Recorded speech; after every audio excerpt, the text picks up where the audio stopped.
Hello everyone, welcome back to Vidyavedike YouTube channel. ಇದು ಭಾರತೀಯ ರಾಜಕೀಯ ಮತ್ತು ಸಂವಿಧಾನದ ಮೈಂಡ್ ಮ್ಯಾಪ್ ಮತ್ತು ಶಾರ್ಟ್ ನೋಟ್ಸ್ ಸರಣಿಯ 10ನೇ ಕ್ಲಾಸ್ ಆಗಿದೆ.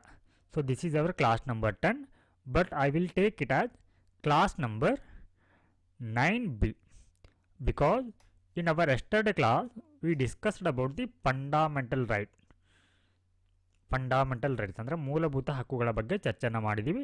ಸೊ ಈ ಒಂದು ಕ್ಲಾಸಲ್ಲಿ ಕೂಡ ಮೂಲಭೂತ ಹಕ್ಕುಗಳ ಬಗ್ಗೆನೇ ಕೂಡ ಏನಾಗುತ್ತೆ, ಕಂಟಿನ್ಯೂ ಆಗುತ್ತೆ. ಸೊ ಹೀಗಾಗಿ ಈ ಕ್ಲಾಸನ್ನು 9B ಅಂತ, ಹಾಗೆ ಪ್ರೀವಿಯಸ್ ಕ್ಲಾಸನ್ನು ನಾನು 9A ಅಂತ ತೆಗೆದುಕೊಳ್ತೀನಿ. ಎಸ್, ಸೊ ಪ್ರೀವಿಯಸ್ ಕ್ಲಾಸಲ್ಲಿ ನಾವು ರೈಟ್ ಟು ಈಕ್ವಾಲಿಟಿ ಬಗ್ಗೆ ನೋಡ್ತಾ ಇದ್ವಿ, ಸಮಾನತೆಯ ಹಕ್ಕು. ಸೊ ಸಮಾನತೆಯ ಹಕ್ಕಿಗೆ ಸಂಬಂಧಪಟ್ಟಂತೆ ಆರ್ಟಿಕಲ್ 14 to 18 ಮಾತನಾಡುತ್ತಾ. ಎಸ್, ಸೊ ಅದರಲ್ಲಿ ನಾವು ಇವಾಗ ಆರ್ಟಿಕಲ್ 14 to 16ವರೆಗೆ ನೋಡಿದ್ದೀವಿ. ಎಸ್, ಸೊ ಇದರಲ್ಲಿ ನಾವು ಸಮಾನತೆ ಹಕ್ಕು, ಅದರ ಜೊತೆಗೆ ಈ ಒಂದು ಕ್ರಿಮಿ ಲೇಯರ್ ಕಾನ್ಸೆಪ್ಟ್ ಬಗ್ಗೆ ತಿಳ್ಕೊಂಡಿದ್ದೀವಿ.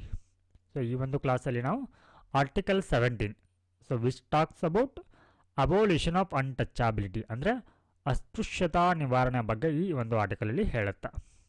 ಎಸ್, ಸೊ ಏನು ಹೇಳುತ್ತೆ ಈ ವಿಧಿ ಅನ್ನುವಂಥದ್ದು ನೋಡೋಣ. ಸೊ ಇದಕ್ಕಿಂತ ಮೊದಲು ನಾವು ಅಸ್ಪೃಶ್ಯತೆ ಅಂತಂದರೆ ಏನು ಅಂತ ಅರ್ಥ ಮಾಡ್ಕೋಣ. ಸೊ ಇಲ್ಲಿ ಅಸ್ಪೃಶ್ಯತೆ ಅಂತಂದರೆ ಏನು ಡೆಫಿನೇಷನ್ ಏನು ಹೇಳುತ್ತೆ, treating certain cost as impure and denying dum basic rights. So ಅಂದರೆ ಕೆಲವೊಂದು ಜಾತಿಗಳನ್ನ ಏನು ಮಾಡಲಾಗುತ್ತೆ, ಇಲ್ಲಿ ಅಸ್ಪೃಶ್ಯರಂದು ಅಥವಾ ಇಂಪ್ಯೂರ್ ಅಂತ ಹೇಳಿ ಏನು ಮಾಡಲಾಗತ್ತೆ, ಅವರನ್ನು ಟ್ರೀಟ್ ಮಾಡಲಾಗತ್ತೆ. ಸೊ ಆ ಮೂಲಕ ಅವರಿಗೆ ಇಲ್ಲಿ ಅವರ ಒಂದು ಬೇಸಿಕ್ ರೈಟ್ಸ್ ಏನಿರುತ್ತೆ ಅಥವಾ ಮೂಲಭೂತ ಹಕ್ಕುಗಳೇನಿರುತ್ತೆ ಅವುಗಳನ್ನ ಏನು ಮಾಡಲಾಗತ್ತೆ, ನಿರಾಕರಣೆಯನ್ನು ಮಾಡಲಾಗತ್ತೆ. ಫಾರ್ ಎಕ್ಸಾಂಪಲ್, ಇವಾಗ ದೇವಸ್ಥಾನಗಳಿಗೆ ಪ್ರವೇಶವನ್ನು ನಿರಾಕರಿಸುವಂಥದ್ದು, ಅಥವಾ ಹೋಟೆಲ್ಗಳಲ್ಲಿ ಅವರ ಊಟಕ್ಕಾಗಿಯೇ ಪ್ರತ್ಯೇಕವಾಗಿರುವಂಥ ಪಾತ್ರೆಗಳನ್ನ ಕೊಡುವಂಥದ್ದು ಅಥವಾ ಯುಟೆನ್ಸಿಲ್ಗಳನ್ನ ಕೊಡುವಂಥದ್ದು. ಸೊ ಇದೇ ರೀತಿಯ ಒಂದು ಪದ್ಧತಿ ಅನ್ನುವಂಥದ್ದು ಈಗಲೂ ಕೂಡ ಏನಿದೆ ಅಂತಂದರೆ ಅಸ್ಪೃಶ್ಯತೆ ಅನ್ನುವಂಥದ್ದು ಕಂಪ್ಲೀಟ್ ಆಗಿ ನಿವಾರಣೆ ಆಗಿಲ್ಲ. ಇದು ಈಗಲೂ ಕೂಡ ಇನ್ನೂ ಕೂಡ ಏನಿದೆ ಅಂತಂದರೆ ಜಾರಿಯಲ್ಲಿದೆ ಅನ್ನುವಂಥದ್ದಕ್ಕೆ ಇತ್ತೀಚಿನ ಒಂದು ಉದಾಹರಣೆಯನ್ನು ನಾವು ನೋಡ್ಬೋದು. ಏನಂತಂದ್ರೆ ಎಷ್ಟು ಏನಿವಾಗ ಜೈಲುಗಳಲ್ಲಿ ಬಂದಿಯಾಗಿರುವಂಥ ಕೈದಿಗಳನ್ನಿರ್ತಾರೆ, ಅವರ ನಡುವೆ ಕೂಡ ಏನು ಮಾಡಲಾಗ್ತಾ ಇದೆ ಅಂತಂದರೆ ಈ ಅಸ್ಪೃಶ್ಯತೆಯನ್ನು ಮಾಡಲಾಗ್ತಾ ಇದೆ. ಅಂದರೆ ಇಲ್ಲಿ ಮೇಲ್ಜಾತಿಗೆ ಸಂಬಂಧಪಟ್ಟಿರುವಂಥ ವ್ಯಕ್ತಿಗಳಿಗೆ ಏನು ಮಾಡ್ತಾ ಇದೆ ಅಂತಂದರೆ ಆ ಒಂದು ಜೈಲುಗಳಿಗೆ ಅಡುಗೆ ಕೆಲಸವನ್ನು ಕೊಡಲಾಗ್ತಾ ಇದೆ. ಹಾಗೆ ಕೆಳಜಾತಿಯ ವ್ಯಕ್ತಿಗಳಿಗೆ ಸೇರಿದವರಿಗೆ ಈ ಸಫಾಯಿ ಕೆಲಸಗಳನ್ನ, ಅಂದರೆ ಸ್ವಚ್ಛತೆಗೆ ಸಂಬಂಧಪಟ್ಟಂಥ ಕೆಲಸಗಳನ್ನ ನೀಡಲಾಗ್ತಾ ಇದೆ ಅನ್ನುವಂಥದ್ದನ್ನ ಇತ್ತೀಚಿನ ಒಂದು ಈ ಜೈಲುಗಳಲ್ಲಿ ಏನು ಮಾಡಲಾಗಿದೆ, ಇದನ್ನು ಪತ್ತೆ ಹಚ್ಚಲಾಗಿದೆ. ಅಂದರೆ ಅಸ್ಪೃಶ್ಯತೆ ಆಚರಣೆ ಅನ್ನುವಂಥದ್ದು ಇನ್ನೂ ಕೂಡ ಚಾಲ್ತಿಯಲ್ಲಿದೆ ಅನ್ನುವಂಥದ್ದನ್ನ ಇದು ಹೇಳುತ್ತೆ. ಎಸ್, ಸೊ ಇಲ್ಲಿ ಆರ್ಟಿಕಲ್ 17 ಹೇಳುತ್ತೆ ಅಬೋಲಿಷನ್ ಆಫ್ ಅನ್ಟಚಬಿಲಿಟಿ, ಅಂದರೆ ಅಸ್ಪೃಶ್ಯತೆ ನಿವಾರಣೆ ಕುರಿತು ಹೇಳುತ್ತೆ. ಏನು ಹೇಳುತ್ತೆ ಅನ್ನೋದು ನೋಡೋಣ. ಅಸ್ಪೃಶ್ಯತೆ ನಿರ್ಮೂಲನೆ ಅಂದರೆ ಯಾವುದೇ ರೂಪದಲ್ಲಿ ಅದರ ಆಚರಣೆಯನ್ನು ಏನು ಮಾಡುತ್ತೆ ಅಂದರೆ ಇದು ನಿಷೇಧಿಸುತ್ತದೆ. ಯಾವುದೇ ರೂಪ ಅಂತಂದರೆ ಇಲ್ಲಿ ಅದರ ಆಚರಣೆಯನ್ನು, ಅಂದರೆ ಪ್ರಾಕ್ಟೀಸ್ ಮಾಡುವಂಥದ್ದನ್ನು, ಹಾಗೆ ಅದನ್ನು ಪ್ರಚಾರ ಮಾಡುವಂಥದ್ದನ್ನು, ಹಾಗೆ ಅದನ್ನು ಜಸ್ಟಿಫೈ ಮಾಡಿಕೊಳ್ಳುವಂಥದ್ದು ಕೂಡ, ಅದನ್ನು ಸಮರ್ಥಿಸಿಕೊಳ್ಳುವಂಥದ್ದು ಕೂಡ ಇಲ್ಲಿ ಏನಾಗುತ್ತೆ, ಅಸ್ಪೃಶ್ಯತೆಯಿಂದ ಈ ರೀತಿ ಉಂಟಾಗುವಂಥ ಯಾವುದೇ ದೇಶ ಏನಾಗುತ್ತೆ, ಇಲ್ಲಿ ಕಾನೂನಿನ ಪ್ರಕಾರ ಶಿಕ್ಷಾರ್ಹ ಅಪರಾಧವಾಗಿದೆ. ಅಸ್ಪೃಶ್ಯತೆಯ ಆಚರಣೆ, ಪ್ರಮೋಟ್ ಮತ್ತು ಜಸ್ಟಿಫೈ ಮಾಡಿಕೊಳ್ಳುವಂಥದ್ದು ಏನಾಗಿದೆ, ಇಲ್ಲಿ ಶಿಕ್ಷಾರ್ಹ ಅಪರಾಧ ಆಗಿದೆ. ಎಸ್, ಸೊ ನೆಕ್ಸ್ಟ್ ಒನ್,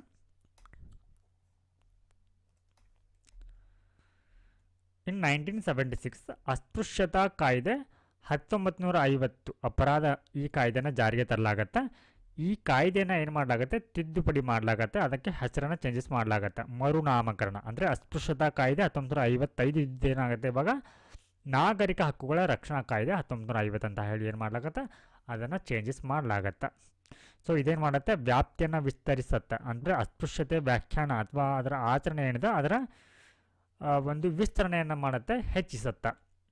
ಹಾಗೂ ದಂಡದ ನಿಬಂಧನೆಗಳನ್ನು ಕೂಡ ಏನು ಮಾಡುತ್ತೆ, ಹೆಚ್ಚು ಕಠಿಣಗೊಳಿಸುತ್ತೆ. ಸೊ ಅಂದರೆ ಇಲ್ಲಿ ಯಾರು ಅಸ್ಪೃಶ್ಯತೆಯನ್ನು ಈ ಒಂದು ಪ್ರಾಕ್ಟೀಸನ್ನು ಮಾಡ್ತಾರೆ, ಪ್ರಮೋಟನ್ನು ಮಾಡ್ತಾರೆ ಅಥವಾ ಜಸ್ಟಿಫೈ ಮಾಡ್ಕೊಳ್ತಾರೆ, ಅವರ ವಿರುದ್ಧದ ಶಿಕ್ಷೆ ಏನಾಗುತ್ತೆ ಇಲ್ಲಿ ಕಠಿಣವಾಗತ್ತೆ. ಹೆಚ್ಚಿನ ಪ್ರಮಾಣದ ಒಂದು ಶಿಕ್ಷೆನ ಈ ಮೂಲಕ ಇಲ್ಲಿ ವಿಧಿಸಲಾಗತ್ತೆ. ಎಸ್, ಸೊ ಏನಿವಾಗ ಈ ಅಸ್ಪೃಶ್ಯತಾ ಕಾಯ್ದೆ 1955 ತಿದ್ದುಪಡಿಯಾಗಿ ಮರುನಾಮಕರಣ ಏನಾಗತ್ತೆ. ಸೊ ಈ ಒಂದು ಕಾಯ್ದೆ ಏನಂತಂದರೆ ನಾಗರಿಕ ಹಕ್ಕುಗಳ ರಕ್ಷಣಾ ಕಾಯ್ದೆ 1955. ಎಸ್, ಸೊ ಈ ಒಂದು ಕಾಯ್ದೆ ಏನು ಹೇಳುತ್ತೆ ಅನ್ನೋಂಥದ್ದು ನೋಡೋಣ ಬನ್ನಿ. ನಾಗರಿಕ ಹಕ್ಕುಗಳ ರಕ್ಷಣಾ ಕಾಯ್ದೆ. ಎಸ್, ಸೊ ಇದು ಅಸ್ಪೃಶ್ಯತಾ ಆಚರಣೆ ಅಪರಾಧಗಳು ಶಿಕ್ಷಾರ್ಹ. ಅಂದರೆ ಯಾವುದೇ ರೀತಿಯ ಒಂದು ಇಲ್ಲಿ ಅಸ್ಪೃಶ್ಯತೆಯ ಆಚರಣೆ ಏನಿದೆ ಅದು ಶಿಕ್ಷಾರ್ಹ ಅಪರಾಧ. ಅಂದರೆ ಅದಕ್ಕೆ ಶಿಕ್ಷೆ ಅನ್ನುವಂಥದ್ದು ಇದ್ದೇ ಇದೆ. ಅದು ಶಿಕ್ಷೆಗೆ ಅರ್ಹವಾಗಿರುವಂಥ ಅಪರಾಧ ಅಂತ ಅರ್ಥ. ಎಸ್, ಸೊ ಯಾವ ಮೂಲಕ ಇಲ್ಲಿ ಶಿಕ್ಷೆಗೆ ಅಪರಾಧವನ್ನು ನೀಡಲಾಗ್ತಾ ಇದೆ ಅಂತಂದರೆ 6 ತಿಂಗಳವರೆಗೆ ಜೈಲು ಶಿಕ್ಷೆಯನ್ನು ನೀಡಲಾಗತ್ತೆ ಈ ರೀತಿ ಒಂದು ಅಪರಾಧಕ್ಕೆ ಸಂಬಂಧಪಟ್ಟಂತೆ. ಹಾಗೆ 500 ರೂಪಾಯಿವರೆಗೆ ಏನಿರುತ್ತೆ ದಂಡ ಇರುತ್ತೆ. ಕೆಲವೊಂದು ಸಂದರ್ಭಗಳಲ್ಲಿ ಎರಡೂ ಕೂಡ ಅಟ್ ಎ ಟೈಮ್ ಮಾಡಲಾಗತ್ತೆ. 6 ತಿಂಗಳ ಜೈಲು ಶಿಕ್ಷೆಯನ್ನು ಅಥವಾ ಮತ್ತು 500 ರೂಪಾಯಿ ದಂಡವನ್ನು ಕೂಡ ವಿಧಿಸುವಂಥ ಸಾಧ್ಯತೆ ಇರುತ್ತೆ. ಹೀಗೆ ಅಸ್ಪೃಶ್ಯತೆಯ ಅಪರಾಧಿ ಎಂದು ಸಾಬೀತಾಗಿರುವಂಥ ವ್ಯಕ್ತಿ, ಸೊ ಆತ ಅಪರಾಧಿ ಆಗಿದ್ದಾನಂತ ಹೇಳಿ ಸಾಬೀತಾದ ನಂತರ ಆತನ ಏನು ಮಾಡ್ಬೋದು ಅಂತಂದ್ರೆ ಇಲ್ಲಿ ಸಂಸತ್ತಿನ ಚುನಾವಣೆ ಅಂದರೆ ಪಾರ್ಲಿಮೆಂಟ್ ಎಲೆಕ್ಷನ್ ಹಾಗೂ ರಾಜ್ಯ ಶಾಸಕಾಂಗದ ಚುನಾವಣೆ ಅಂದರೆ ಸ್ಟೇಟ್ ಲೆಜಿಸ್ಲೇಚರ್ ಅಥವಾ ವಿಧಾನಮಂಡಲದ ಚುನಾವಣೆಗೆ ಸ್ಪರ್ಧಿಸದಂತೆ ಏನು ಮಾಡಲಾಗುತ್ತೆ, ಅವರನ್ನು ಅನರ್ಹಗೊಳಿಸಲಾಗತ್ತೆ, ಡಿಸ್ಕ್ವಾಲಿಫೈ ಮಾಡಲಾಗತ್ತೆ. ಇವರು ಇಂತಹ ವ್ಯಕ್ತಿಗಳು ಅಂದರೆ ಈ ಅಸ್ಪೃಶ್ಯತೆ ಆಚರಣೆ ಮಾಡಿ ಶಿಕ್ಷೆಗೆ ಒಳಗಾದಂತಹ ವ್ಯಕ್ತಿ ಇಲ್ಲಿ ಮುಂದೆ ಆತ ಈ ಒಂದು ಚುನಾವಣೆಗಳಿಗೆ ಪಾರ್ಲಿಮೆಂಟ್ ಆಗಿರ್ಬೋದು ಹಾಗೆ ಸ್ಟೇಟ್ ಲೆಜಿಸ್ಲೇಚರ್ ಎಲೆಕ್ಷನ್ಗೆ ಕಂಟೆಸ್ಟ್ ಮಾಡಲಿಕ್ಕೆ ಬರೋದಿಲ್ಲ. ಅಂಥವ್ರನ್ನ ಇಲ್ಲಿ ಏನು ಮಾಡಲಾಗುತ್ತೆ, ಅನರ್ಹಗೊಳಿಸಲಾಗಿರುತ್ತೆ ಅಥವಾ ಡಿಸ್ಕ್ವಾಲಿಫೈ ಮಾಡಲಾಗಿರುತ್ತೆ. ಸೊ ನೆಕ್ಸ್ಟ್ ಒನ್, ಕಾಯ್ದೆಯು ಈ ಕೆಳಗಿನ ಕೃತ್ಯಗಳನ್ನು ಅಪರಾಧಗಳೆಂದು ಘೋಷಿಸುತ್ತದೆ. ಯಾವುದೇ ವ್ಯಕ್ತಿ ಇಲ್ಲಿಗೆ ಪ್ರವೇಶಿಸದಂತೆ ಅಂದರೆ ಯಾವುದೇ ಸಾರ್ವಜನಿಕ ಒಂದು ಪೂಜಾ ಸ್ಥಳಗಳನ್ನು ಹಾಗೆ ಅದರಲ್ಲಿ ಪೂಜಿಸುವುದರಿಂದ ಇಲ್ಲಿ ಏನು ಮಾಡಲಾಗತ್ತೆ ಅಂದರೆ ಇದನ್ನು ಈ ವ್ಯಕ್ತಿಯನ್ನು ಪ್ರವೇಶಿಸಿದಂತೆ ತಡೆಯುವಂಥದ್ದು ಏನಂತಂದರೆ ಇಲ್ಲಿ ಅಪರಾಧಗಳಂತ ಗುರುತಿಸಲಾಗತ್ತೆ. ಸೊ ಅಂದರೆ ಇಲ್ಲಿ ಸಾರ್ವಜನಿಕ ಪೂಜಾ ಸ್ಥಳಗಳು ಎಲ್ಲರಿಗೂ ಕೂಡ ಮುಕ್ತವಾಗಿರುತ್ತೆ. ಹಾಗೆ ಅದರಲ್ಲಿ ಪೂಜೆನ ಮಾಡುವುದೂ ಕೂಡ ಎಲ್ಲರಿಗೂ ಕೂಡ ಮುಕ್ತವಾಗಿ ಇರುತ್ತೆ. ಎಸ್, ಹಾಗೆ ಇಲ್ಲಿ ಮತ್ತೆ ಯಾವುದು ಇಲ್ಲಿ ಅಪರಾಧ ಆಗುತ್ತೆ, ಅಸ್ಪೃಶ್ಯತೆಯನ್ನು ಸಮರ್ಥಿಸುವುದು. ಸೊ ಮೇಲೆ ಹೇಳಿದ ಉದಾಹರಣೆ ಅಸ್ಪೃಶ್ಯತೆ ಆಚರಣೆಗೆ ಸಂಬಂಧಪಟ್ಟಂತ. ಸೊ ನೆಕ್ಸ್ಟ್ ಒನ್, ಇವಾಗ ಅದನ್ನು ಜಸ್ಟಿಫೈ ಮಾಡಿಕೊಳ್ಳುವಂಥದ್ದಕ್ಕೆ ಉದಾಹರಣೆ ಇದು. ಜಸ್ಟಿಫೈ ಅದನ್ನು ಸಮರ್ಥಿಸಿಕೊಳ್ಳುವಂಥದ್ದಕ್ಕೆ ಅಂದರೆ ಇವಾಗ ನೀವು ಈ ಸಾಂಪ್ರದಾಯಿಕ ಕಾರಣಗಳಿಂದ ನೀವು ಏನಾದರೂ ಇದನ್ನು ಜಸ್ಟಿಫೈ ಮಾಡ್ಕೊಳ್ತಾ ಇದ್ರೆ, ಅಸ್ಪೃಶ್ಯತೆನ ಜಸ್ಟಿಫೈ ಮಾಡ್ಕೊಳ್ತಾ ಇದ್ರೆ, ಉದಾಹರಣೆಗಳಿಗೆ ಇವಾಗ ಈ ಒಂದು ಹಳ್ಳಿಗಳಲ್ಲಿ ಅಥವಾ ಒಂದು ಊರಿನಲ್ಲಿ ಏನಾದರೂ ಒಂದು 100 ವರ್ಷಗಳಿಂದ ಆ ಒಂದು ಊರಿನಲ್ಲಿ ಕುಡಿಯುವ ನೀರಿನ ಬಾವಿಗೆ ಇಲ್ಲಿ ದಲಿತರಿಗೆ ನಿಷೇಧವನ್ನು ಮಾಡ್ತಾ ಬಂದಿದ್ದೀವಿ ಅನ್ನುವಂಥ ಒಂದು ಸಂಪ್ರದಾಯ ಏನಿರುತ್ತೆ, ಸೊ ಅದನ್ನು ಕೂಡ ನೀವು ಇವಾಗಲೇ ಕಂಟಿನ್ಯೂ ಮಾಡ್ತಾ ಇದ್ದೀರಾ ಅಂದರೆ, ಸೊ ನಮ್ಮ ಊರಿನಲ್ಲಿ 100 ವರ್ಷಗಳಿಂದ ಬಾವಿ ದಲಿತರಿಗೆ ಪ್ರವೇಶ ಇಲ್ಲ, ಹೀಗಾಗಿ ನಾನು ಇದನ್ನು ಕಂಟಿನ್ಯೂ ಮಾಡ್ತಾ ಇದ್ದೀನಿ ಅಂತ ಹೇಳಿ ಏನು ಮಾಡೋ ಹಾಗಿಲ್ಲ. ಇದನ್ನು ಸಂಪ್ರದಾಯದ ನೆಪವೊಡ್ಡಿ ಅದನ್ನು ಸಮರ್ಥಿಸಿಕೊಳ್ಳೋ ಹಾಗಿಲ್ಲ. ಇದು ಕೂಡ ಏನಂತಂದರೆ ಅಪರಾಧ ಆಗಿ ಕಂಡುಬರುತ್ತೆ. ಸೊ ನಂತರದಲ್ಲಿ ಧಾರ್ಮಿಕ ಕಾರಣದಿಂದಾಗಿ ಅಂದರೆ ಇಲ್ಲಿ ಯಾವುದೇ ಒಂದು ಧರ್ಮ ಅಂದರೆ ನಮ್ಮ ಧರ್ಮದ ಪ್ರಕಾರ ಕೆಲವು ಜಾತಿಗಳಿಗೆ ಈ ಒಂದು ದೇವಾಲಯಗಳಿಗೆ ಪ್ರವೇಶ ಇಲ್ಲ ಅಂತ ಹೇಳಿ ಧಾರ್ಮಿಕ ಕಾರಣವನ್ನು ಒಡ್ಡಿ ಕೂಡ ನೀವು ಏನು ಮಾಡೋ ಹಾಗಿಲ್ಲ, ಅದನ್ನು ಸಮರ್ಥಿಸಿಕೊಳ್ಳೋ ಹಾಗಿಲ್ಲ. ಇನ್ನು ತಾತ್ವಿಕ ಆಧಾರದ ಮೇಲೆ ಅಂದರೆ ಫಿಲಾಸಫಿಕಲ್ ಬೇಸಿಸ್ ಮೇಲೆ. ಸೊ ಇಲ್ಲಿ ಫಿಲಾಸಫಿಕಲ್ ಬೇಸಿಸ್ ಮೇಲೆ ಅಂತಂದರೆ ಈ ಲೋವರ್ ಕಾಸ್ಟ್ ಪೀಪಲ್ ಅಂತಂದರೆ ಇಲ್ಲಿ impure by birth, so they eat separately ಅಂದರೆ ಇವರು ಹುಟ್ಟಿನಿಂದನೇ ಏನೋ ಇಂಪ್ಯೂರ್ ಆಗಿದ್ದಾರೆ, ಸೊ ಹೀಗಾಗಿ ಅವರು ಪ್ರತ್ಯೇಕವಾಗಿ ಊಟವನ್ನು ಮಾಡಬೇಕು ಅಂತ ಹೇಳಿ ಈ ರೀತಿ ಜಸ್ಟಿಫೈ ಮಾಡ್ಕೊಳ್ಳೋ ಹಾಗಿಲ್ಲ. ಹಾಗೆ ಇತರ ಆಧಾರಗಳು, ಫಾರ್ ಎಕ್ಸಾಂಪಲ್ ಇವಾಗ ಸೋಷಿಯಲ್ ಬೇಸಿಸ್ ಮೇಲೆ ನೀವು ಅದನ್ನು ಜಸ್ಟಿಫೈ ಮಾಡ್ಕೊಳ್ಳೋ ಹಾಗಿಲ್ಲ. ಅಂದರೆ ಇವಾಗ if SC people enter the house, okay, ಒಂದು ಮನೆಯನ್ನು ಏನಾದರೂ ಪ್ರವೇಶಿಸಿದರೆ, ಸೊ ಆತ ಏನು ಹೇಳ್ಬೋದು, ನಮ್ಮ ಮನೆಗೆ ಸಾಮಾಜಿಕವಾಗಿ ಬಹಿಷ್ಕಾರ ಹಾಕ್ತಾರೆ ಅಂತ ಹೇಳಿ ಇಟ್ಕೊಂಡು ಇಲ್ಲಿ ದಲಿತರಿಗೆ ಏನು ಪ್ರವೇಶವನ್ನು ನಿರಾಕರಿಸೋ ಹಾಗಿಲ್ಲ. ಇದು ಕೂಡ ಈ ರೀತಿ ಕೂಡ ನೀವು ಜಸ್ಟಿಫೈ ಮಾಡಿಕೊಳ್ಳೋ ಹಾಗಿಲ್ಲ. ಈ ರೀತಿ ಜಸ್ಟಿಫಿಕೇಶನ್ ಏನಾಗುತ್ತೆ ಇಲ್ಲಿ ಶಿಕ್ಷಾರ್ಹ ಅಪರಾಧವಾಗಿ ಕಂಡುಬರುತ್ತೆ. ಹಾಗೆ ಇವುಗಳಿಗೆ ಪ್ರವೇಶವನ್ನು ಕೂಡ ನಿರಾಕರಿಸುವುದು ಕೂಡ ಏನಾಗುತ್ತೆ ಇಲ್ಲಿ ಅಪರಾಧ ಆಗಿ ಕಂಡುಬರುತ್ತೆ. ಯಾವುದೇ ಶಾಪ್ಗಳಾಗಿರ್ಬೋದು, ಹೋಟೆಲ್ ಆಗಿರ್ಬೋದು, ಸಾರ್ವಜನಿಕ ಮನರಂಜನೆಯ ಸ್ಥಳಗಳಿಗೂ ಕೂಡ. ಹಾಗೆ ಅಸ್ಪೃಶ್ಯತೆಯ ಆಧಾರದ ಮೇಲೆ ಎಸ್ಸಿಗೆ ಸೇರಿದ ವ್ಯಕ್ತಿಯನ್ನು ಅವಮಾನಿಸುವುದು. ಸೊ ಇಲ್ಲಿ ಶೆಡ್ಯೂಲ್ ಕಾಸ್ಟ್ಗೆ ಬಿಲಾಂಗ್ ಆಗಿರುವಂಥ ವ್ಯಕ್ತಿಯನ್ನು ಅಸ್ಪೃಶ್ಯತೆಯ ಆಧಾರದ ಮೇಲೆ ಇಲ್ಲಿ ಅವಮಾನಿಸುವುದು ಏನಾಗುತ್ತೆ ಇಲ್ಲಿ ಅಪರಾಧ ಆಗಿ ಕಂಡುಬರುತ್ತೆ. ಹಾಗೆ ಇಲ್ಲಿ ಆಸ್ಪತ್ರೆಗಳು, ಶಿಕ್ಷಣ ಸಂಸ್ಥೆಗಳು ಮತ್ತು ಹಾಸ್ಟೆಲ್ಗಳಿಗೆ ವ್ಯಕ್ತಿಗಳನ್ನ ಒಳಗೆ ಸೇರಿಸಿಕೊಳ್ಳಲು ನಿರಾಕರಿಸುವುದು ಕೂಡ ಏನಾಗುತ್ತೆ ಅಪರಾಧ ಆಗಿ ಕಂಡುಬರುತ್ತೆ. ಹಾಗೆ ಇಲ್ಲಿ ನೆಕ್ಸ್ಟ್ ಒಂದು ನೋಡಿ, ಅಸ್ಪೃಶ್ಯತೆಯ ಒಂದು ಆಚರಣೆ ಬಗ್ಗೆ ನೋಡಿದ್ದೀವಿ, ಅಸ್ಪೃಶ್ಯತೆಯ ಜಸ್ಟಿಫಿಕೇಶನ್ ನೋಡಿದ್ದೀವಿ. ಸೊ ನಂತರದಲ್ಲಿ ಅದರ ಪ್ರಮೋಟ್ ಮಾಡುವಂಥದ್ದರ ಕುರಿತಿದು. ಪ್ರಮೋಟ್ ಅಸ್ಪೃಶ್ಯತೆ ಆಚರಣೆ ನೀವು ನೇರವಾಗಿ ಅಥವಾ ಪರೋಕ್ಷವಾಗಿ ಕೂಡ ಪ್ರಸಾರ ಮಾಡುವಂಥದ್ದು ಕೂಡ ಏನಾಗುತ್ತೆ ಇಲ್ಲಿ ಶಿಕ್ಷಾರ್ಹ ಅಪರಾಧವಾಗಿ ಕಂಡುಬರುತ್ತೆ. ಅಂದರೆ ಇಲ್ಲಿ ಡೈರೆಕ್ಟ್ ಮೀನ್ಸ್, ಸೊ ಅಂದರೆ ನೀವೇ ನೇರವಾಗಿ ಹೇಳುವಂಥದ್ದು. ನೀವೇ ನೇರವಾಗಿ ಏನು ಹೇಳ್ಬೋದು, don't touch him, he's belong to lower caste ಅಂತ ಹೇಳುವಂಥದ್ದು. ಅಥವಾ ಪರೋಕ್ಷವಾಗಿ ಅಂತಂದರೆ ಏನು ಹೇಳ್ಬೋದು ಅಂತಂದರೆ ನಮ್ಮ ಟ್ರೆಡಿಷನ್ ಪ್ರಕಾರ ಆ ವ್ಯಕ್ತಿಗಳನ್ನ ದೇವಾಲಯಗಳಿಗೆ ಸೇರಿಸುವಂತಿಲ್ಲ. ಈ ರೀತಿ ಪರೋಕ್ಷ ಮತ್ತು ನೇರವಾಗಿ ಅಸ್ಪೃಶ್ಯತೆಯನ್ನು ಸಾರುವಂಥದ್ದು ಕೂಡ ಏನಾಗುತ್ತೆ ಇಲ್ಲಿ ಅಪರಾಧವಾಗಿರುತ್ತೆ. ಹಾಗೆ ಯಾವುದೇ ವ್ಯಕ್ತಿಗೆ ಸರಕುಗಳನ್ನ ಮಾರಾಟ ಮಾಡಲು ಅಥವಾ ಸೇವೆಗಳನ್ನ ನೀಡಲು ನಿರಾಕರಿಸುವುದು ಕೂಡ, ಯಾವುದೇ ಹೋಟೆಲ್ ಆಗಿರ್ಬೋದು, ಅಂಗಡಿಗಳಲ್ಲಿ ನೀವು ವ್ಯಕ್ತಿಗಳಿಗೆ ಇಲ್ಲಿ ವಸ್ತುಗಳನ್ನ ಕೂಡ ಮಾರಾಟ ಮಾಡುವಂಥದ್ದನ್ನ ನಿರಾಕರಿಸುವುದು ಕೂಡ ಏನಾಗುತ್ತೆ ಅಸ್ಪೃಶ್ಯತೆಯ ಒಂದು ಪ್ರಸಾರವಾಗಿ ಕಂಡುಬರುತ್ತೆ. ಇದು ಕೂಡ ಏನಂತಂದರೆ ಇಲ್ಲಿ ಅಪರಾಧವಾಗಿ ಕಂಡುಬರುತ್ತೆ. So next one very important article, ಬಿರುದುಗಳ ರದ್ದತಿ. So article 18 which talks about the abolition of titles. So article 18 ಏನು ಹೇಳುತ್ತೆ ಅಂತಂದರೆ ಇಲ್ಲಿ it prohibits Indian state from conferring titles that create social inequality and superiority and special states among the people. ಅಂದರೆ ರಾಜ್ಯದಿಂದ ಏನು ಮಾಡುತ್ತೆ ಅಂದರೆ ಇದು ಬಿರುದುಗಳನ್ನು ನೀಡುವಂಥದ್ದನ್ನ ಏನು ಮಾಡುತ್ತೆ ನಿಷೇಧವನ್ನು ಮಾಡುತ್ತಾ. ಎಸ್, ಸೊ ಈ ಹಿನ್ನೆಲೆಯಲ್ಲಿ ನಾವು ಶೀರ್ಷಿಕೆ ಮತ್ತು ಪ್ರಶಸ್ತಿಗಳ ನಡುವಿನ ವ್ಯತ್ಯಾಸವನ್ನು ಅರ್ಥ ಮಾಡ್ಕೋಣ. ಸೊ ಇಲ್ಲಿ ಇವುಗಳು ಅವಾರ್ಡ್ಸ್ಗಳಾಗಿವೆ. ಅವಾರ್ಡ್ಸ್ ಅಂದರೆ ಪ್ರಶಸ್ತಿಗಳು, ಶೀರ್ಷಿಕೆಗಳಂತಂದರೆ ಟೈಟಲ್ಸ್ ಅಂತ, ಟೈಟಲ್.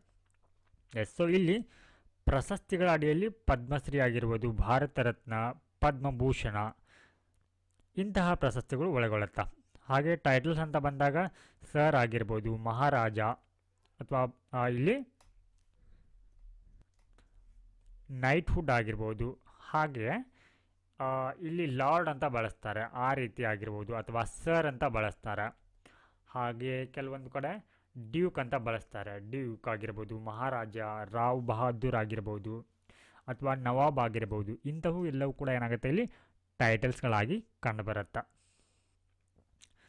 ಎಸ್, ಸೊ ಇಲ್ಲಿ ಒಳಗೊಂಡಿರದ ಶೀರ್ಷಿಕೆಗಳು ಅಂದರೆ ಯಾವುದು ಇಲ್ಲಿ ಟೈಟಲ್ಸ್ ಅಲ್ಲ ಅನ್ನುವಂಥದ್ದು. ಸೊ ನಮಗೆ ಸ್ಪಷ್ಟವಾಗಿ ವ್ಯತ್ಯಾಸ ಗೊತ್ತಿರಬೇಕು. ಸೊ ಇಲ್ಲಿ ಯಾವುದು ಟೈಟಲ್ಸ್ ಆಗಿದೆ, ಯಾವುದು ಟೈಟಲ್ಸ್ ಅಲ್ಲ ಅಂತ ಹೇಳಿ. Titles which are not included, ಈ ಟೈಟಲ್ಸನ್ನು ಇದು ಒಳಗೊಂಡಿರಲ್ಲ. ಶೀರ್ಷಿಕೆ ಅಂತ ಬಂದಾಗ ಡಾಕ್ಟರ್ ಅಂದರೆ ಇದು ಅಕಾಡೆಮಿಕ್ ಒಂದು ಡಿಸ್ಟಿಂಕ್ಷನ್ ಆಗಿದೆ. ಶೈಕ್ಷಣಿಕ ಆದರೆ ಲೆಫ್ಟಿನೆಂಟ್ ಜನರಲ್. ಸೊ ಇದು ಮಿಲಿಟ್ರಿ ಡಿಸ್ಟಿಂಕ್ಷನ್ ಆಗಿದೆ, ಅಂದರೆ ಮಿಲಿಟ್ರಿಗೆ ಸಂಬಂಧಪಟ್ಟಂತೆ, ಅಂದರೆ ಜನರಲ್. ಸೊ ಈ ರೀತಿ. S, so article 18. ಸೊ ಇದು ಮಿಲಿಟ್ರಿಗೆ ಸಂಬಂಧಪಟ್ಟಂತೆ ಬಿರುದುಗಳನ್ನು ರದ್ದುಗೊಳಿಸುತ್ತದೆ ಮತ್ತು ಆ ನಿಟ್ಟಿನಲ್ಲಿ 4 ನಿಬಂಧನೆ ಕೂಡ ಏನು ಮಾಡಲಾಗಿದೆ, ನಿಬಂಧನೆ ಕೂಡ ಇಲ್ಲಿ ಮಾಡಲಾಗಿದೆ. ಏನು ನಿಬಂಧನೆ ಅಂದರೆ ಇದು ರಾಜ್ಯವು ಯಾವುದೇ ಒಂದು ಬಿರುದನ್ನು ನೀಡುವುದನ್ನು ನಿಷೇಧಿಸುತ್ತೆ. ಸೊ ಇದು ಎಸ್, ಸೊ ಈ ಪ್ರಕಾರ ಇಲ್ಲಿ ರಾಜ್ಯಗಳಿಗೆ ಏನಂತಂದರೆ ಯಾವುದೇ ಬಿರುದನ್ನು ನೀಡುವಂಥದ್ದನ್ನು ನಿಷೇಧಿಸುತ್ತದೆ. ಅಲ್ಲಿ ರಾಜ್ಯ ಅಂತಂದರೆ ಯಾವುದೇ ಸಂಸ್ಥೆ ಆಗಿರಬಹುದು. ಈ ಸಂಸ್ಥೆಯು ಭಾರತದ ನಾಗರಿಕರನ್ನು ಸೇರಿ ಹಾಗೆ ವಿದೇಶಿಗರನ್ನು ಸೇರಿ, ಸೊ ವೆರಿ ಇಂಪಾರ್ಟೆಂಟ್. ಅಂದರೆ ಒಂದು ರಾಜ್ಯ ಯಾವುದೇ ಬಿರುದನ್ನು ಭಾರತದ ನಾಗರಿಕನಿಗಾಗಲಿ ಹಾಗೆ ವಿದೇಶಿಗನಿಗಾಗಲಿ ಇಲ್ಲಿ ಬಿರುದುಗಳನ್ನ ಅಂದರೆ ಟೈಟಲ್ಸ್ಗಳನ್ನ ನೀಡೋ ಹಾಗೆ ಇಲ್ಲ ಇಲ್ಲಿ. ಫಾರ್ ಎಕ್ಸಾಂಪಲ್ ಇವಾಗ ಸರ್ ಸರ್ ಸರ್ ಅನ್ನುವಂಥ ಒಂದು ಟೈಟಲ್ನ ಬ್ರಿಟನ್ನಿಂದ ನೀಡಲಾಗತ್ತೆ, ಬ್ರಿಟನ್.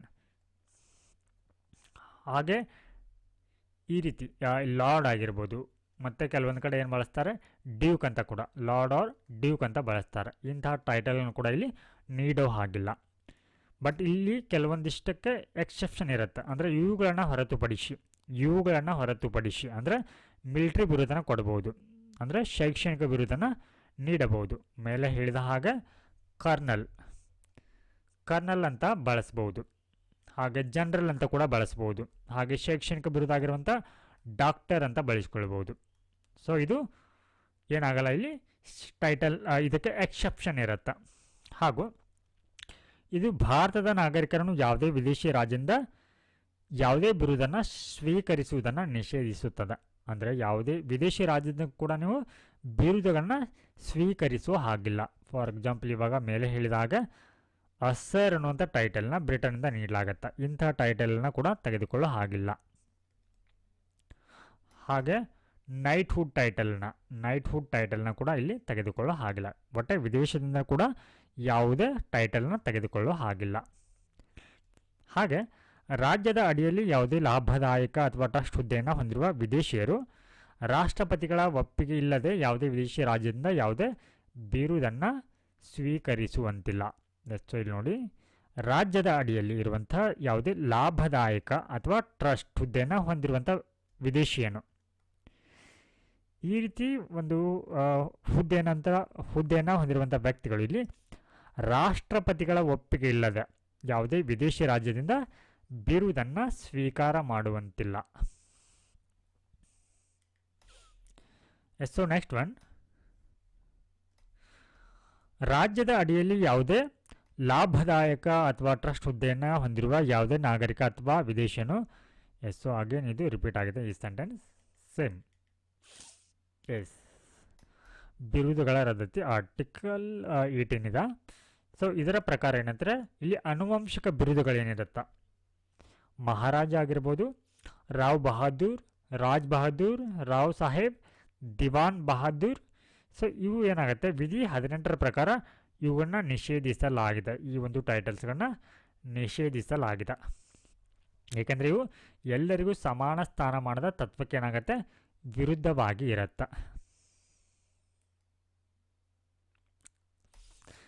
ಸೊ ವೆರಿ ಇಂಪಾರ್ಟೆಂಟ್ ಪ್ರಕರಣ ಬರುತ್ತೆ ಈ ಬಿರುದುಗಳ ಒಂದು ರದ್ದತಿಗೆ ಸಂಬಂಧಪಟ್ಟಂತೆ.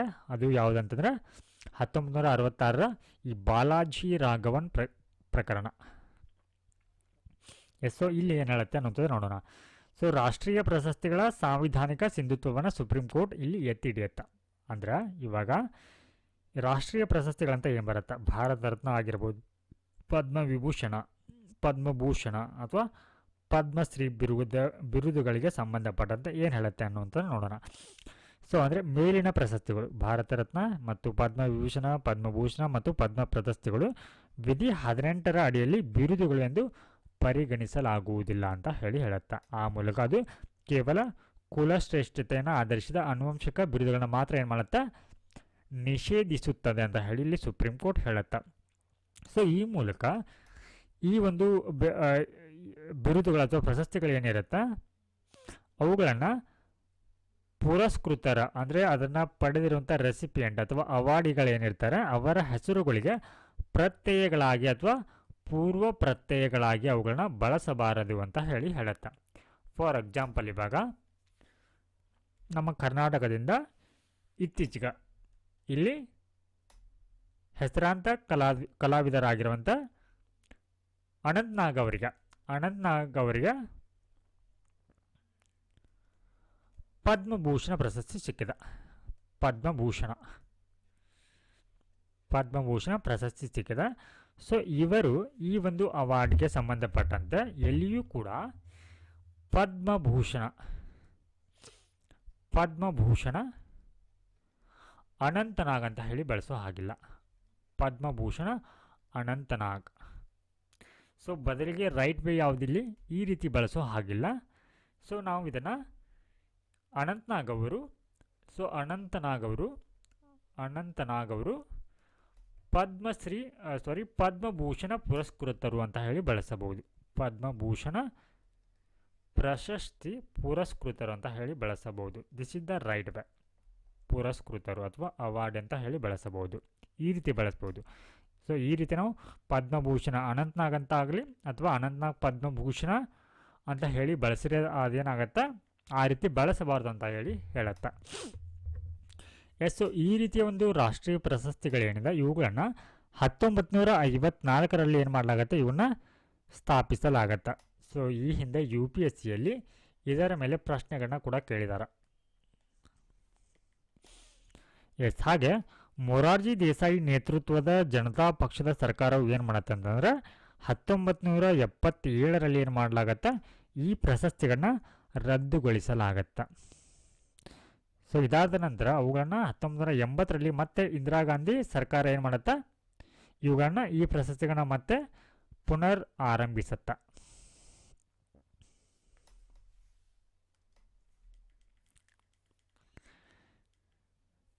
ಸೊ ನೆಕ್ಸ್ಟ್ ಒನ್, ಸ್ವಾತಂತ್ರ್ಯದ ಹಕ್ಕು. So article 19. So article 19 which talks about the right to freedom ಅಥವಾ ಸ್ವಾತಂತ್ರ್ಯದ ಹಕ್ಕಿನ ಬಗ್ಗೆ ಹೇಳುತ್ತಾ.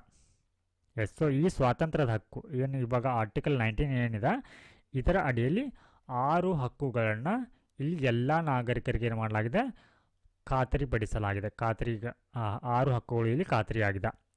ಸೊ ಅವುಗಳಲ್ಲಿ ವಾಕ್ ಸ್ವಾತಂತ್ರ್ಯ ಮತ್ತು ಅಭಿವ್ಯಕ್ತಿ ಸ್ವಾತಂತ್ರ್ಯ, freedom of speech and expression. Next one, ಸಭೆ ಸೇರುವಂಥ ಸ್ವಾತಂತ್ರ್ಯ ಅಂದರೆ ಫ್ರೀಡಮ್ ಆಫ್ ಅಸೆಂಬ್ಲಿ, ಸಂಘ ಸ್ಥಾಪಿಸುವ ಸ್ವಾತಂತ್ರ್ಯ, ಫ್ರೀಡಮ್ ಆಫ್ ಅಸೋಸಿಯೇಷನ್, ಸಂಚರಿಸುವಂಥ ಸ್ವಾತಂತ್ರ್ಯ, ಫ್ರೀಡಮ್ ಆಫ್ ಮೂವ್ಮೆಂಟ್, ವಾಸಿಸುವ ಮತ್ತು ನೆಲೆಸುವ ಸ್ವಾತಂತ್ರ್ಯ, freedom of residence. So next one, ವೃತ್ತಿ ಸ್ವಾತಂತ್ರ್ಯ, ಫ್ರೀಡಮ್ ಆಫ್ ಪ್ರೊಫೆಷನ್. ಸೊ ಇವೆಲ್ಲವೂ ಕೂಡ ಆರ್ಟಿಕಲ್ 19 ಅಡಿಯಲ್ಲಿ ಬರುವಂಥ 6 ಸ್ವಾತಂತ್ರ್ಯದ ಹಕ್ಕುಗಳಾಗಿವೆ. ಸೊ ಇಲ್ಲಿ ಇಷ್ಟಿದ್ರೂ ಕೂಡ ಈ ಹಕ್ಕುಗಳಿಗೆ ಏನು ಮಾಡ್ಬೋದು ಅಂದರೆ ರಾಜ್ಯವು ಸಕಾರಣ ನಿರ್ಬಂಧಗಳನ್ನ ಹಾಕ್ಬೋದು, ಅಂದರೆ ರೀಸನೇಬಲ್ ರೆಸ್ಟ್ರಿಕ್ಷನ್ನ ಹಾಕಬಹುದು ಈ ಎಲ್ಲ ಹಕ್ಕುಗಳಿಗೆ ಸಂಬಂಧಪಟ್ಟಂತ. ಸೊ ಹೀಗಾಗಿ ವಿಧಿ 19ರಲ್ಲಿ ಉಲ್ಲೇಖಿಸಲಾದ ಆಧಾರದ ಮೇಲೆ ಮಾತ್ರ ಏನು ಮಾಡ್ಬೋದು ಅಂದರೆ ಇದನ್ನು ಈ ಒಂದು ರೀಸನೇಬಲ್ ರೆಸ್ಟ್ರಿಕ್ಷನ್ ಹಾಕಬಹುದು, ಮತ್ತು ಬೇರೆ ಯಾವುದೇ ಆಧಾರದ ಮೇಲೆ ಹಾಕಲಿಕ್ಕೆ ಬರೋದಿಲ್ಲ ಅನ್ನೋಂಥದ್ದು ಗೊತ್ತಿರಬೇಕು. ಸೊ ಮೊದಲನೇದಾಗಿ ನಾವು ಇವಾಗ right to freedom of speech and expression ಅಂದರೆ ವಾಕ್ ಮತ್ತು ಅಭಿವ್ಯಕ್ತಿ ಸ್ವಾತಂತ್ರ್ಯದ ಬಗ್ಗೆ ನೋಡೋಣ. ಪ್ರತಿಯೊಬ್ಬ ನಾಗರಿಕನಿಗೆ ತನ್ನ ಅಭಿಪ್ರಾಯವನ್ನು ವ್ಯಕ್ತಪಡಿಸುವಂಥ ಹಕ್ಕಿದೆ. ಅಂದರೆ ಇಲ್ಲಿ ತಮ್ಮ ಅನಿಸಿಕೆ, ಅಭಿಪ್ರಾಯಗಳನ್ನ, ನಂಬಿಕೆಗಳನ್ನ ಮತ್ತು ಇಲ್ಲಿ ನಂಬಿಕೆಗಳನ್ನ ವ್ಯಕ್ತಪಡಿಸುವಂಥ ಅಧಿಕಾರ ಇಲ್ಲಿ ಇರುತ್ತೆ. ಅಂದರೆ ಯಾವುದೇ ಮುಖಾಂತರ ನಿಮ್ಮ ಭಾವನೆಗಳನ್ನ ಇಲ್ಲಿ ಏನು ಮಾಡ್ಬೋದು ಅಂದರೆ ಮುಕ್ತವಾಗಿ ವ್ಯಕ್ತಪಡಿಸಬಹುದು. ಭಾವನೆಗಳನ್ನ ಮುಕ್ತವಾಗಿ ಇವುಗಳ ಮೂಲಕ ನೀವೇನು ಮಾಡ್ಬೋದು, ವ್ಯಕ್ತಪಡಿಸಬಹುದು. ಬಾಯಿ ಮಾತಿನ ಮುಖಾಂತರ, ಬರವಣಿಗೆಯ ಮೂಲಕ ಅಥವಾ ಮುದ್ರಣದ ಮತ್ತು ಮಾಧ್ಯಮಗಳ ಮೂಲಕ, ಪತ್ರಿಕೆಗಳ ಮೂಲಕ, ಹಾಡು, ಚಿತ್ರಕಲೆ ಯಾವುದಾದ್ರೂ ಮೂಲಕ ನೀವೇನು ಮಾಡ್ಬೋದು ಅಂದರೆ ನಿಮ್ಮ ಭಾವನೆಗಳನ್ನ ವ್ಯಕ್ತಪಡಿಸಬಹುದು. ಫಾರ್ ಎಕ್ಸಾಂಪಲ್, ಇವಾಗ ಸಾಮಾನ್ಯ ವ್ಯಕ್ತಿಯೊಬ್ಬ ಅಥವಾ ಯಾವುದೇ ಸ್ಟೂಡೆಂಟ್ ಆಗಿರ್ಬೋದು, ಇಲ್ಲಿ ಸರ್ಕಾರದ ನೀತಿಗಳನ್ನ ಖಂಡಿಸಿ, ಸರ್ಕಾರದ ಪಾಲಿಸಿಗಳೇನಿರುತ್ತೆ ಅವುಗಳನ್ನ ಖಂಡಿಸಿ ಏನು ಮಾಡ್ಬೋದು ಅಂದರೆ ಅವುಗಳನ್ನ ಟೀಕಿಸಿ ಸೋಷಿಯಲ್ ಮೀಡಿಯಾದಲ್ಲಿ ಪೋಸ್ಟನ್ನು ಹಾಕ್ಬೋದು. ಟೀಕೆ ಅಂದರೆ ಫಾರ್ ಎಕ್ಸಾಂಪಲ್ ಇವಾಗ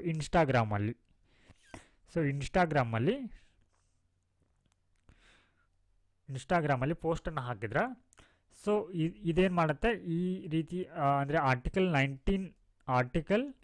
19(1)(a) ಅಡಿಯಲ್ಲಿ ಏನು ಮಾಡಲಾಗುತ್ತೆ, ಇದಕ್ಕೆ ರಕ್ಷಣೆ ಸಿಗತ್ತಾ. ಸೊ ಅದು ಒಂದು ರೀತಿ ರಚನಾತ್ಮಕ ಟೀಕೆ ಆಗಿರಬೇಕು. ಅಂದರೆ ನೀವು ಮಾಡುವಂಥ ಟೀಕೆ ಯಾವುದೇ ಕಾರಣಕ್ಕೂ ಕೂಡ ಇಲ್ಲಿ ದ್ವೇಷವನ್ನು ಹುಟ್ಟಿಸುವಂತಿರಬಾರ್ದು, ಅಥವಾ ಅದು ಇಲ್ಲಿ ವೈಲೆನ್ಸ್ಗೆ ಕಾರಣ ಆಗಿರಬಾರ್ದು. ಸೊ ಈ ರೀತಿ ನಿಮ್ಮ ಅನಿಸಿಕೆ ಮತ್ತು ಅಭಿಪ್ರಾಯಗಳನ್ನ ವ್ಯಕ್ತಪಡಿಸುವಂಥ ಸ್ವಾತಂತ್ರ್ಯ ಇಲ್ಲಿ ಇರುತ್ತೆ. ಎಸ್, ಸೊ ಇಲ್ಲಿ ವೆರಿ ಇಂಪಾರ್ಟೆಂಟ್, ಮೌನವು ಕೂಡ ಒಂದು ಹಕ್ಕಾಗಿದೆ. ಅಂದರೆ silence is also your fundamental right. Yes, so ಇಲ್ಲಿ ಸುಪ್ರೀಂ ಕೋರ್ಟ್ ವಾಕ್ ಮತ್ತು ಅಭಿವ್ಯಕ್ತಿ ಸ್ವಾತಂತ್ರ್ಯವು ಇವುಗಳನ್ನ ಒಳಗೊಂಡಿದೆ ಅಂತ ಹೇಳಿದೆ. ಏನು ಅಂತಂದ್ರೆ ಇತರರ ಅಭಿಪ್ರಾಯಗಳಂತೆ ತಮ್ಮ ಅಭಿಪ್ರಾಯಗಳನ್ನ ಪ್ರಚಾರ ಮಾಡುವ ಹಕ್ಕು ಕೂಡ. ಸೊ ಇದರ ಅರ್ಥ ಅಂತಂದರೆ ಇಲ್ಲಿ ನೀವು ನಿಮ್ಮ ಅಭಿಪ್ರಾಯಗಳನ್ನ ಹೇಳುವುದರ ಜೊತೆಗೆ ಇತರರ ಅಭಿಪ್ರಾಯಗಳನ್ನ ಹೇಳುವಂಥದ್ದು ಕೂಡ, ಇತರರ ಅಭಿಪ್ರಾಯಗಳನ್ನ ಕೂಡ ಹೇಳುವಂಥದ್ದು ಕೂಡ ಏನಾಗುತ್ತೆ ಇಲ್ಲಿ ನಿಮ್ಮ ಮೂಲಭೂತ ಹಕ್ಕಾಗಿದೆ ಅನ್ನುವಂಥದ್ದನ್ನು ಹೇಳಿದ. ಪತ್ರಿಕಾ ಸ್ವಾತಂತ್ರ್ಯ ಇದೆ, ವಾಣಿಜ್ಯ ಜಾಹೀರಾತುಗಳ ಸ್ವಾತಂತ್ರ್ಯ, ದೂರವಾಣಿ ಸಂಭಾಷಣೆಯನ್ನು ಟ್ಯಾಪ್ ಮಾಡುವುದರ ವಿರುದ್ಧದ ಹಕ್ಕು. ಟ್ಯಾಪ್ ಅಂತಂದರೆ ಇಲ್ಲಿ ಕದ್ದಾಲಿಕೆ ಅಂತ ಅರ್ಥ ಆಗುತ್ತೆ. ಕದ್ದಾಲಿಕೆ ಅಂದರೆ ಬೇರೆಯವರ ಕರೆಗಳನ್ನು ನೀವೇನು ಮಾಡ್ಬೋದು ಅಂದರೆ ಕದ್ದಾಲಿಸುವುದು ಅಂತ ಅರ್ಥ ಆಗತ್ತೆ. ಸೊ ಇದರ ವಿರುದ್ಧದ ಕೂಡ ಹಕ್ಕು ನಿಮಗೆ ಇರುತ್ತೆ. ಬೇರೆಯವರು ನಿಮ್ಮ ಕರೆಗಳನ್ನ ಕದ್ದಾಲಿಸಲಿಕ್ಕೆ ಬರೋದಿಲ್ಲ, ಟಾಪ್ ಮಾಡಲಿಕ್ಕೆ ಬರುವುದಿಲ್ಲ. ಇದರ ವಿರುದ್ಧದ ಕೂಡ ರಕ್ಷಣೆ ನಿಮಗೆ ಇರುತ್ತೆ. ಹಾಗೆ ಪ್ರಸಾರದ ಹಕ್ಕು ಅಂದರೆ ಸರ್ಕಾರಕ್ಕೆ ಎಲೆಕ್ಟ್ರಾನಿಕ್ ಮಾಧ್ಯಮದ ಮೇಲೆ ಯಾವುದೇ ಏಕಸ್ವಾಮ್ಯ ಇರುವುದಿಲ್ಲ. ಅಂದರೆ ನೀವು ನಿಮ್ಮದೇ ಆದಂತಹ ಒಂದು ನ್ಯೂಸ್ ಚಾನಲ್ನ ತೆರೆಯಬಹುದು, ಆ ಮೂಲಕ ಸುದ್ದಿಗಳನ್ನು ಬಿತ್ತರಿಸಬಹುದು. ಹಾಗೆ ರಾಜಕೀಯ ಅಥವಾ ಸಂಘಟನೆಯಿಂದ ಕರೆ ನೀಡಲಾದ ಬಂದ್ ವಿರುದ್ಧದ ಹಕ್ಕು. ಕೆಲವೊಂದು ಬಾರಿ ಏನು ಮಾಡುತ್ತೆ, ರಾಜಕೀಯ ಪಕ್ಷಗಳು ಅಥವಾ ಸಂಘಟನೆಗೂ ಬಂದ್ಗೆ ಕರೆಯನ್ನು ನೀಡಿರುತ್ತೆ. ಆ ಬಂದ್ಗೆ ವಿರುದ್ಧವಾಗಿ ಕೂಡ ನೀವೇನು ಮಾಡಬಹುದು, ಅದರ ವಿರುದ್ಧದ ರಕ್ಷಣೆ ಕೂಡ ನಿಮಗೆ ಇರುತ್ತೆ. ಸರ್ಕಾರಿ ಚಟುವಟಿಕೆಗಳ ಬಗ್ಗೆ ತಿಳಿದುಕೊಳ್ಳುವಂಥ ಹಕ್ಕು. ಸೊ ಇಲ್ಲಿ ಸರ್ಕಾರ ಏನು ಮಾಡ್ತಾ ಇದೆ ಅನ್ನೋದರ ಕುರಿತು ತಿಳಿದುಕೊಳ್ಳುವಂಥ ಹಕ್ಕು ಕೂಡ ನಿಮಗೆ ಇರುತ್ತೆ. ಹಾಗೆ ಮೌನದ ಸ್ವಾತಂತ್ರ್ಯ ಅಂದರೆ right to silence is also your fundamental right ಆಗಿದೆ.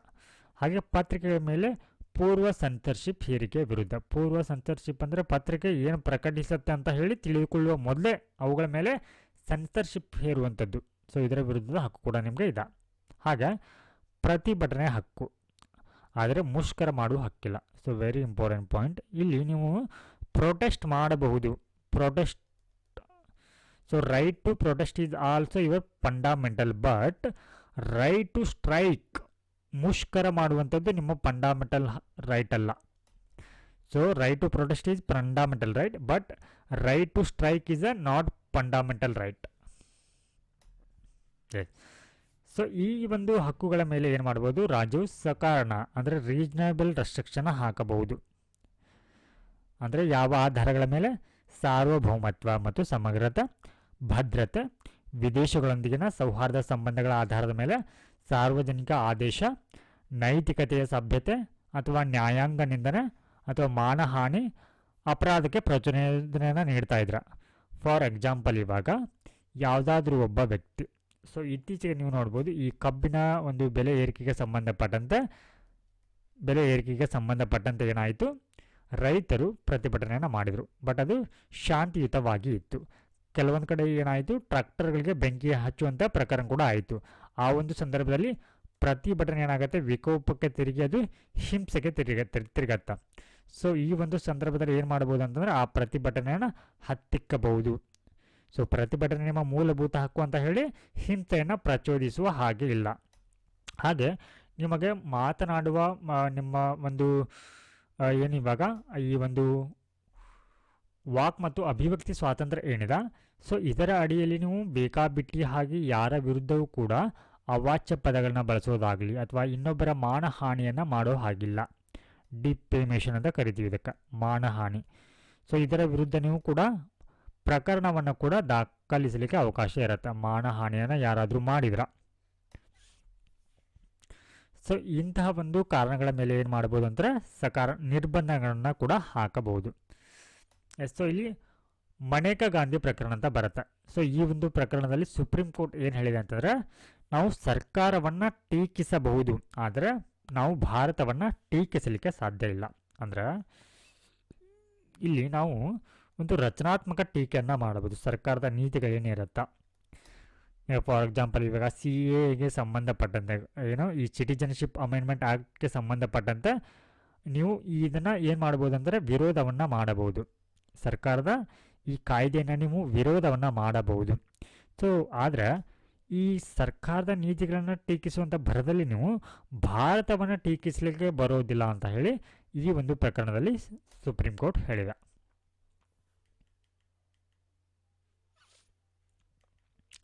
ಸೊ ನೆಕ್ಸ್ಟ್ ಒನ್, ಸಭೆ ಸೇರುವ ಸ್ವಾತಂತ್ರ್ಯ, freedom of assembly. Freedom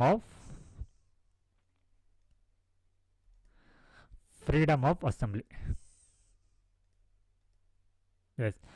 so ಇದು ಏನು ಹೇಳುತ್ತಾ, ಪ್ರತಿಯೊಬ್ಬ ನಾಗರಿಕನಿಗೆ ಶಾಂತಿಯುತವಾಗಿ ಮತ್ತು ಶಸ್ತ್ರಾಸ್ತ್ರಗಳಿಲ್ಲದೆ ಸಭೆ ಸೇರುವಂಥ ಹಕ್ಕಿರತ್ತ.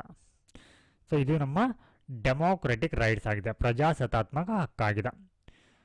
ಅಂದರೆ ಇದು ಏನನ್ನ ಒಳಗೊಂಡಿದೆ, ಸಾರ್ವಜನಿಕವಾಗಿ ಸಭೆ ಸೇರುವುದು, ಪ್ರತಿಭಟನೆಯನ್ನು ಮಾಡುವುದು, ಮೆರವಣಿಗೆಯನ್ನು ನಡೆಸುವಂಥದ್ದು. ಸೊ ಇತ್ತೀಚೆಗೆ ಈ ನೇಮಕಾತಿಗೆ ಸಂಬಂಧಪಟ್ಟಂತೆ ಏನಾಯಿತು, ಧಾರವಾಡದಲ್ಲಿ ವಿದ್ಯಾರ್ಥಿಗಳು ಪ್ರತಿಭಟನೆಯನ್ನು ಮಾಡ್ತಾರೆ.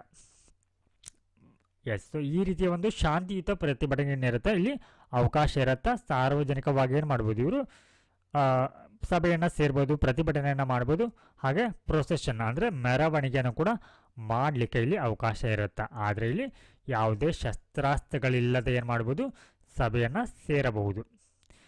ಎಸ್. ಸೊ ಇವುಗಳಿಗೆ ರಕ್ಷಣೆ ಇರುವುದಿಲ್ಲ ನೋಡಿ. ಇಲ್ಲಿ ಏನು ಮಾಡ್ಬೋದು ಅಂದರೆ ಮತ್ತೆ ರೀಸನೇಬಲ್ ರೆಸ್ಟ್ರಿಕ್ಷನ್ನ, ಸಕಾರಣಗಳನ್ನು ಕೂಡ ಇಲ್ಲಿ ಹಾಕಬಹುದು.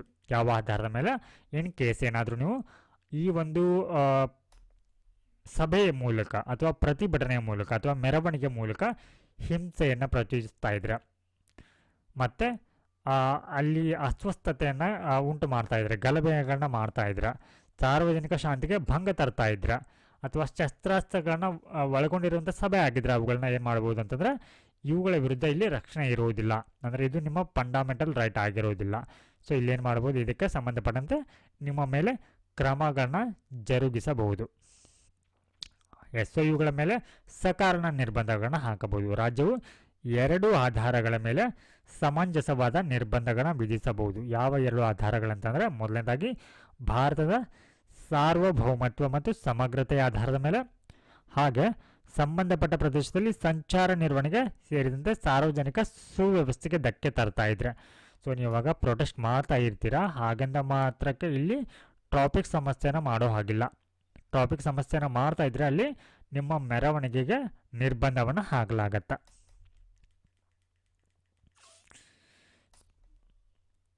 ಎಸ್. ಸೊ ಇಲ್ಲಿ ಸಭೆ ಸೇರುವಂಥ ಸ್ವಾತಂತ್ರ್ಯ ಏನಿದೆ, ಇದು ಏನಾಗಬೇಕು, ಫ್ರೀಡಮ್ ಆಫ್ ಅಸೋಸಿಯೇಷನ್ ಬಗ್ಗೆ ಇದು ಹೇಳ್ತಾ ಇರುವಂಥದ್ದು. ಫ್ರೀಡಮ್ ಆಫ್ ಅಸೋಸಿಯೇಷನ್ ಅಂದರೆ ನಿಮ್ಮ ಸಂಘಗಳನ್ನ ಸ್ಥಾಪಿಸುವಂಥ ಅಧಿಕಾರದ ಬಗ್ಗೆ ಇದು ಹೇಳ್ತಾ ಇದೆ. ಸಂಘಗಳನ್ನ ಸ್ಥಾಪಿಸುವಂಥ ಅಧಿಕಾರ. ಎಸ್. ಸೊ ಇಲ್ಲಿ ಆರಂಭದಲ್ಲಿ ಕೇವಲ 2 ಏನಿದ್ದು ಅಂತಂದರೆ ಇಲ್ಲಿ ಅಸ್ತಿತ್ವದಲ್ಲಿದ್ದವು. ಅವುಗಳನ್ನ ಅಂತಂದರೆ ಸಂಘಗಳನ್ನ ಸ್ಥಾಪಿಸುವಂಥ ಅಧಿಕಾರ ಮತ್ತು ಒಕ್ಕೂಟಗಳನ್ನ ಸ್ಥಾಪಿಸುವಂಥ ಅಧಿಕಾರ. ಈ ಆರಂಭದಲ್ಲಿ ಮಾತ್ರ ಈ 2 ಹಕ್ಕುಗಳಿದ್ದವು. ಆದರೆ 2011ರಲ್ಲಿ ಏನು ಮಾಡಲಾಗತ್ತೆ, ಇದನ್ನು 97ನೇ ಒಂದು ಸಾಂವಿಧಾನಿಕ ತಿದ್ದುಪಡಿ ಕಾಯ್ದೆಯ ಮೂಲಕ ಏನು ಮಾಡಲಾಗತ್ತೆ, ಸಹಕಾರಿ ಸಂಘಗಳನ್ನ ಕೂಡ ಸ್ಥಾಪಿಸುವಂಥ ಅಧಿಕಾರ ಕೂಡ ಇದೆ ಅಂತ ಹೇಳುತ್ತೆ. ಅಂದರೆ ಕೋಆಪರೇಟಿವ್ ಸೊಸೈಟಿಗಳೇನು ಬರುತ್ತೆ, ಕೋಆಪರೇಟಿವ್ ಸೊಸೈಟಿ, ಇವುಗಳನ್ನ ಕೂಡ ಸ್ಥಾಪಿಸುವಂಥದ್ದು ನಿಮ್ಮ ಮೂಲಭೂತ ಹಕ್ಕಾಗಿದೆ. ಹಾಗೆ ಇಲ್ಲಿ ಏನನ್ನ ಸ್ಥಾಪಿಸಬಹುದು ಈ ಒಂದು ಹಕ್ಕಿನ ಅಡಿಯಲ್ಲಿ ಅಂತಂದರೆ, freedom of formation of association ಅಡಿಯಲ್ಲಿ ನೀವು ಯೂನಿಯನ್ಗಳನ್ನು, ಅಂದರೆ ಸಾಮಾನ್ಯ ಯೂನಿಯನ್ಗಳನ್ನ ಮತ್ತು ರಾಜಕೀಯ ಒಕ್ಕೂಟಗಳನ್ನ ಕೂಡ ಇಲ್ಲಿ ಸ್ಥಾಪಿಸಬಹುದು. ಹಾಗೆ ಸಂಘಗಳನ್ನ ಕೂಡ ಇಲ್ಲಿ ಸ್ಥಾಪಿಸಬಹುದು. ಹಾಗೆ ಸಹಕಾರ ಸಂಘಗಳನ್ನ. ಸೊ ಇಲ್ಲಿ ಒಕ್ಕೂಟಗಳಂತಂದರೆ ಫಾರ್ ಎಕ್ಸಾಂಪಲ್ ಇವಾಗ ಶಿಕ್ಷಕರು ಎಲ್ಲರೂ ಸೇರಿ ಒಂದು ಶಿಕ್ಷಕರ ಒಕ್ಕೂಟವನ್ನು ಫಾರ್ಮ್ ಮಾಡ್ಬೋದು. ಹಾಗೆ ಕಾರ್ಮಿಕರೆಲ್ಲರೂ ಕೂಡ ಸೇರಿ ಕಾರ್ಮಿಕರ ಒಕ್ಕೂಟವನ್ನು ಕೂಡ ಸ್ಥಾಪನೆಯನ್ನು ಮಾಡುವಂಥ ಅಧಿಕಾರ ನಿಮಗೆ ಇದೆ. ಹಾಗೆ ಏನನ್ನು ಸ್ಥಾಪಿಸಬಹುದು ಇಲ್ಲಿ ಅಂತಂದರೆ, ರಾಜಕೀಯ ಪಕ್ಷಗಳನ್ನ, ನಿಮ್ಮದೇ ಸ್ವತಂತ್ರ ಪಕ್ಷವನ್ನು ಕೂಡ ರಚಿಸಬಹುದು. ಕ್ಲಬ್ಗಳನ್ನು, ಕಂಪನಿಗಳನ್ನು, ಹಾಗೆ ಪಾಲುದಾರಿಕೆ ಸಂಸ್ಥೆಗಳು ಅಂದರೆ ಪಾರ್ಟ್ನರ್ಶಿಪ್ ಫರ್ಮ್ಗಳನ್ನ ಸ್ಥಾಪಿಸಬಹುದು. ಸಹಕಾರಿ ಸಂಘಟನೆಗಳನ್ನು, ಕಾರ್ಮಿಕ ಸಂಘಟನೆಗಳನ್ನು ಅಥವಾ ಯಾವುದೇ ಸಂಘ ಸ್ಥಾಪಿಸದಿರುವ ಅಥವಾ ಸೇರದಿರುವ ಹಕ್ಕು ಕೂಡ ಇರುತ್ತೆ. ಸೊ ನೀವು ಈ ಸಂಘಗಳನ್ನ ಸ್ಥಾಪಿಸಿದ್ದಾರೆ ಅಂತ ಹೇಳಿ ಸೇರಬೇಕಂತೇನಿಲ್ಲ, ಅದನ್ನು ಸೇರದೇ ಇರುವಂಥದ್ದು ಕೂಡ ಏನಾಗಿದೆ ಅಂತಂದರೆ ನಿಮ್ಮ ಹಕ್ಕಾಗಿರುತ್ತೆ. ಹಾಗೆ ಇವುಗಳ ಮೇಲೆ ಏನು ಮಾಡ್ಬೋದು ಅಂದರೆ ರಾಜ್ಯವು ಸಕಾರಣ ನಿರ್ಬಂಧಗಳನ್ನ ಕೂಡ ಹಾಕಬಹುದು. ರಾಜ್ಯಗಳಿಂದ ಏನು ಮಾಡಬಹುದು ಅಂತಂದರೆ ಸಕಾರಣ ನಿರ್ಬಂಧವನ್ನು ಹಾಕಲಿಕ್ಕೆ ಅವಕಾಶ ಇರುತ್ತೆ. ಯಾವ ಆಧಾರದ ಮೇಲೆ? ಭಾರತದ ಸಾರ್ವಭೌಮತ್ವ ಮತ್ತು ಸಮಗ್ರತೆಯ ಮೇಲೆ, ಹಾಗೆ ಸಾರ್ವಜನಿಕ ಸುವ್ಯವಸ್ಥೆ ಮತ್ತು ನೈತಿಕತೆಯ ಆಧಾರದ ಮೇಲೆ ಸಕಾರಣ ನಿರ್ಬಂಧವನ್ನು ಹಾಕಬಹುದು. ಸೊ ಇದಕ್ಕೆ ಸಂಬಂಧಪಟ್ಟಂತೆ ಸುಪ್ರೀಂ ಕೋರ್ಟ್ನ ಅಭಿಪ್ರಾಯವನ್ನು ನೋಡೋಣ. ಕಾರ್ಮಿಕ ಸಂಘಟನೆಗಳಿಗೆ ಮುಷ್ಕರ ಹೂಡುವ ಅಥವಾ ಲಾಕೌಟ್ ಮಾಡುವ ಹಕ್ಕು ಇರುವುದಿಲ್ಲ. ಸೊ ಇಲ್ಲಿ ನೋಡಿ, ನೀವು ಈ ಮೇಲಿನ ಎಲ್ಲ ಒಂದು ಒಕ್ಕೂಟಗಳನ್ನಾಗಿರ್ಬೋದು, ಸಂಸ್ಥೆಗಳನ್ನಾಗಿರ್ಬೋದು ಅಥವಾ ಕಂಪನಿಗಳನ್ನ ಸ್ಥಾಪನೆ ಮಾಡಬಹುದು. ಹಾಗಂತ ಮಾತ್ರಕ್ಕೆ ಈ ಕಾರ್ಮಿಕ ಸಂಘಟನೆಗಳೇನಿರುತ್ತಾ ಅಥವಾ ಲೇಬರ್ ಯೂನಿಯನ್ ಏನಿರುತ್ತಾ ಅವುಗಳಿಗೆ ಸ್ಟ್ರೈಕ್ ಮಾಡುವ ಅಥವಾ ಲಾಕೌಟ್ ಮಾಡುವ ಅಂತ ಹಕ್ಕು ಇರುವುದಿಲ್ಲ. ಅಂದರೆ ಇಲ್ಲಿ ಮುಷ್ಕರ ಮಾಡುವಂಥ ಹಕ್ಕನ್ನು ಯಾರು ನಿಯಂತ್ರಿಸಬಹುದು? ಆ ಕೈಗಾರಿಕೆಗಳು ಸೂಕ್ತ ಒಂದು ಕಾನೂನಿನ ಮುಖಾಂತರ ಏನು ಮಾಡಬಹುದು ಅಂತಂದರೆ ಅವುಗಳನ್ನ ನಿಯಂತ್ರಿಸಬಹುದು ಅನ್ನುವಂಥದ್ದನ್ನು ಸುಪ್ರೀಂ ಕೋರ್ಟಲ್ಲಿ ಹೇಳಿದ. Next one article 19. So which talks about the freedom of moment, ಅಂದರೆ ಸಂಚರಿಸುವಂಥ ಸ್ವಾತಂತ್ರ್ಯದ ಕುರಿತು ಇದು ಹೇಳುತ್ತಾ. ಸಂಚರಿಸುವ ಸ್ವಾತಂತ್ರ್ಯ ಅಂದರೆ ಇಲ್ಲಿ ಪ್ರತಿಯೊಬ್ಬ ನಾಗರಿಕನು ಪ್ರದೇಶಾದ್ಯಂತ ಮುಕ್ತವಾಗಿ ಸಂಚರಿಸುವ ಹಕ್ಕನ್ನು, ಅಂದರೆ ದೇಶಾದ್ಯಂತ ಮುಕ್ತವಾಗಿ ಸಂಚರಿಸುವಂಥ ಹಕ್ಕನ್ನು ಹೊಂದಿರುತ್ತಾನೆ. ಅಂದರೆ ಇಲ್ಲಿ ರಾಜ್ಯದಿಂದ ರಾಜ್ಯಕ್ಕೆ ಚಲಿಸಬಹುದು ಅಥವಾ ರಾಜ್ಯದಲ್ಲಿಯೇ ಒಂದು ಸ್ಥಳದಿಂದ ಇನ್ನೊಂದು ಸ್ಥಳಕ್ಕೆ ಹೋಗಬಹುದು. ಅಂದರೆ ಕರ್ನಾಟಕದಿಂದ ಭಾರತದ ಇತರೆ ರಾಜ್ಯಗಳಿಗೆ, ಆಂಧ್ರ, ತೆಲಂಗಾಣ ಈ ರೀತಿ ಯಾವುದೇ ರಾಜ್ಯಗಳಿಗೆ ಹೋಗ್ಬೋದು, ಅಥವಾ ಕರ್ನಾಟಕದಲ್ಲಿಯೇ so Belagavi to Bagalkot, so ಈ ರೀತಿ ಸ್ಥಳದಿಂದ ಅಥವಾ ರಾಜ್ಯದಲ್ಲಿ ಇರುವಂಥ ಸ್ಥಳದಿಂದ ಸ್ಥಳಕ್ಕೆ ಹೋಗಬಹುದು. ಸೊ ಇಲ್ಲಿ ಇದರ ಉದ್ದೇಶ ಏನಾಗಿದೆ ಅನ್ನೋದು ನೋಡೋಣ. ಯಾಕೆ ಈ ಒಂದು ಹಕ್ಕನ್ನು ನೀಡಲಾಗಿದೆ ಅಂದರೆ ಪ್ರಾದೇಶಿಕ ಮನೋಭಾವನೆಯನ್ನು ನಿವಾರಿಸಿ ರಾಷ್ಟ್ರೀಯ ಮನೋಭಾವನೆ ಬೆಳೆಸಲಿಕ್ಕೆ. ಸೊ ಇನ್ ಕೇಸ್ ಇವಾಗ ಕರ್ನಾಟಕದ ವ್ಯಕ್ತಿಯನ್ನು ನೀವು ಆಂಧ್ರ ಪ್ರದೇಶಕ್ಕೆ ಹೋಗುವಂಥದ್ದನ್ನು ತಡೆದ್ರೆ ಏನಾಗುತ್ತೆ, ಇಲ್ಲಿ ಪ್ರಾದೇಶಿಕ ಮನೋಭಾವನೆ ಮಾತ್ರ ಬೆಳೆಯುತ್ತೆ. ಅಂದರೆ ಈತ ಇಲ್ಲಿಗೆ ಮಾತ್ರ ಸೀಮಿತ ಅನ್ನೋ ಹಾಗೆ ಉಳಿದುಬಿಡುತ್ತಾ. ಸೊ ಇಲ್ಲಿ ರಾಷ್ಟ್ರೀಯ ಭಾವನೆ ಬೆಳೆಯೋದಿಲ್ಲ. ಈ ರಾಜ್ಯವು ಕೂಡ ಭಾರತದ ರಾಜ್ಯವಾಗಿದೆ ಅನ್ನುವಂಥದ್ದು ಕಲ್ಪನೆ ಬರೋದಿಲ್ಲ ಇಲ್ಲಿ. ಸೊ ಈ ರೀತಿಯ ನಿರ್ಬಂಧವನ್ನು ಹಾಕಿದ್ರು, ಆತನ ಒಂದು ಸಂಚರಿಸುವ ಸ್ವಾತಂತ್ರ್ಯದ ಮೇಲೆ ನಿರ್ಬಂಧವನ್ನು ಹಾಕಿದ್ರ. ಸೊ ಎಲ್ರಿಗೂ ಕೂಡ ಈ ಎಲ್ಲ ರಾಜ್ಯಗಳಿಗೆ ಪ್ರವೇಶವನ್ನು ಮುಕ್ತಗೊಳಿಸಿದ್ರೆ ಏನಾಗುತ್ತೆ, ಅವರಲ್ಲಿ ರಾಷ್ಟ್ರೀಯತೆಯ ಮನೋಭಾವನೆ ಬೆಳೆಯುತ್ತೆ. ಸೊ ಇದು ನಮ್ಮದು, ಇದು ನಮ್ಮ ಭಾರತ ರಾಜ್ಯ ಅನ್ನುವಂಥ ಭಾವನೆ ಬೆಳೆಯುತ್ತೆ.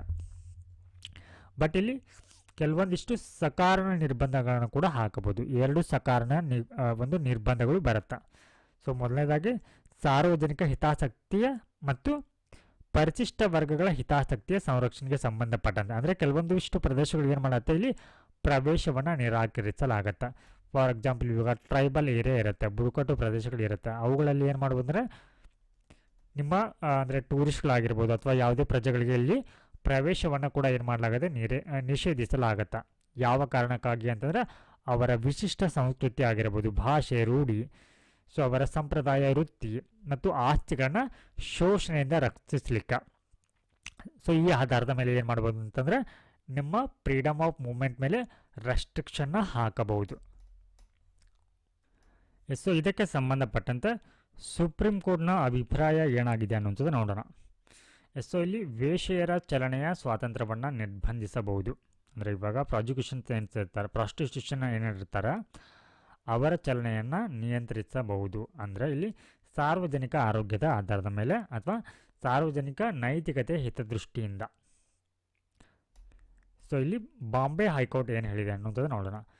ಏಡ್ಸ್ ಪೀಡಿತ ವ್ಯಕ್ತಿಗಳ ಚಲನೆ ಮೇಲಿನ ದೃಢೀಕೃತ ನಿರ್ಬಂಧಕ್ಕೆ ಮಾನ್ಯ ಮಾಡಲಾಗಿದೆ. ಅಂದರೆ ಇಲ್ಲಿ ಇತರರ ಆರೋಗ್ಯದ ದೃಷ್ಟಿಯಿಂದ, ಅಂದರೆ ಏಡ್ಸ್ ಅನ್ನುವಂಥದ್ದು ಇನ್ನೊಬ್ಬರಿಗೂ ಕೂಡ ಈ ಹರಡಬಹುದು ಅನ್ನುವಂಥದ್ರ ಕಾರಣವನ್ನು ಇಟ್ಕೊಂಡು ಈ ಏಡ್ಸ್ ಪೀಡಿತ ವ್ಯಕ್ತಿಗಳನ್ನ ಇಡ್ತಾರೆ. ಸೊ ಇವರು ಬೇರೆ ಕಡೆ ಅಥವಾ ಇವರ ಒಂದು ಸಂಚಾರಕ್ಕೆ ಏನು ಮಾಡ್ಬೋದು, ನಿರ್ಬಂಧ ಹಾಕಬಹುದು ಅನ್ನುವಂಥದ್ದಕ್ಕೆ ಏನು ಮಾಡುತ್ತೆ, ಮಾನ್ಯವನ್ನು ಮಾಡುತ್ತೆ. ಸೊ ನಿಮಗೆ ಗೊತ್ತಿರಲಿ, ಇಲ್ಲಿ ಎರಡು ಆಯಾಮಗಳಲ್ಲಿ ಇದನ್ನು ನೋಡೋಣ. ಏನಂತಂದ್ರೆ ಸೊ ವೆರಿ ಇಂಪಾರ್ಟೆಂಟ್ ಪಾಯಿಂಟ್, ದೇಶದ ಒಳಗೆ ಆಂತರಿಕ ಚಲನೆ ಅಂದರೆ ನೀವು ಒಂದು ರಾಜ್ಯದಿಂದ ಅಂದರೆ ಒಟ್ಟಾರೆ ಭಾರತದ ಒಳಗೆ ನೀವು ಏನೋ ಸಂಚಾರವನ್ನು ಮಾಡ್ತೀರಾ ಅಂತಹ ಚಲನೆಯ ಆರ್ಟಿಕಲ್ 19 ಅಡಿಯಲ್ಲಿ ಏನು ಮಾಡಲಾಗಿದೆ ಅಂದರೆ ಅವುಗಳನ್ನ ಅಲ್ಲಿ ಈ ಒಂದು ರಕ್ಷಣೆ ನೀಡುತ್ತೆ ಈ ಒಂದು ವಿಧಿಯ ಅಡಿಯಲ್ಲಿ. ಆದರೆ ದೇಶದಿಂದ ಹೊರಗೆ ಏನು ನೀವು ಹೋಗ್ತೀರಾ ಅಂದರೆ ಬೇರೆ ದೇಶಕ್ಕೆ ಏನು ಪ್ರಯಾಣಿಸ್ತೀರಾ ಆ ಒಂದು ಸಂದರ್ಭದಲ್ಲಿ ಆರ್ಟಿಕಲ್ 21 ಅಡಿಯಲ್ಲಿ ಏನಾಗುತ್ತೆ ಇಲ್ಲಿ ರಕ್ಷಣೆ ಸಿಗತ್ತಾ ಅಂದರೆ ಬದುಕುವ ಹಕ್ಕು ಮತ್ತು ವೈಯಕ್ತಿಕ ಸ್ವಾತಂತ್ರ್ಯದ ಅಡಿಯಲ್ಲಿ ಈ ಒಂದು ಹಕ್ಕು ಈ ಒಂದು ನಿಬಂಧನೆ ಬರುತ್ತೆ. ಅಂದರೆ ದೇಶದಿಂದ ಹೊರಗೆ ಹೋಗುವಂಥ ಅಥವಾ ಸ್ಥಳಾಂತರವಾಗುವಂಥದ್ದು. ಸೊ ಎರಡರ ನಡುವೆ ವ್ಯತ್ಯಾಸ ಗೊತ್ತಿರಬೇಕು ನಮಗೆ.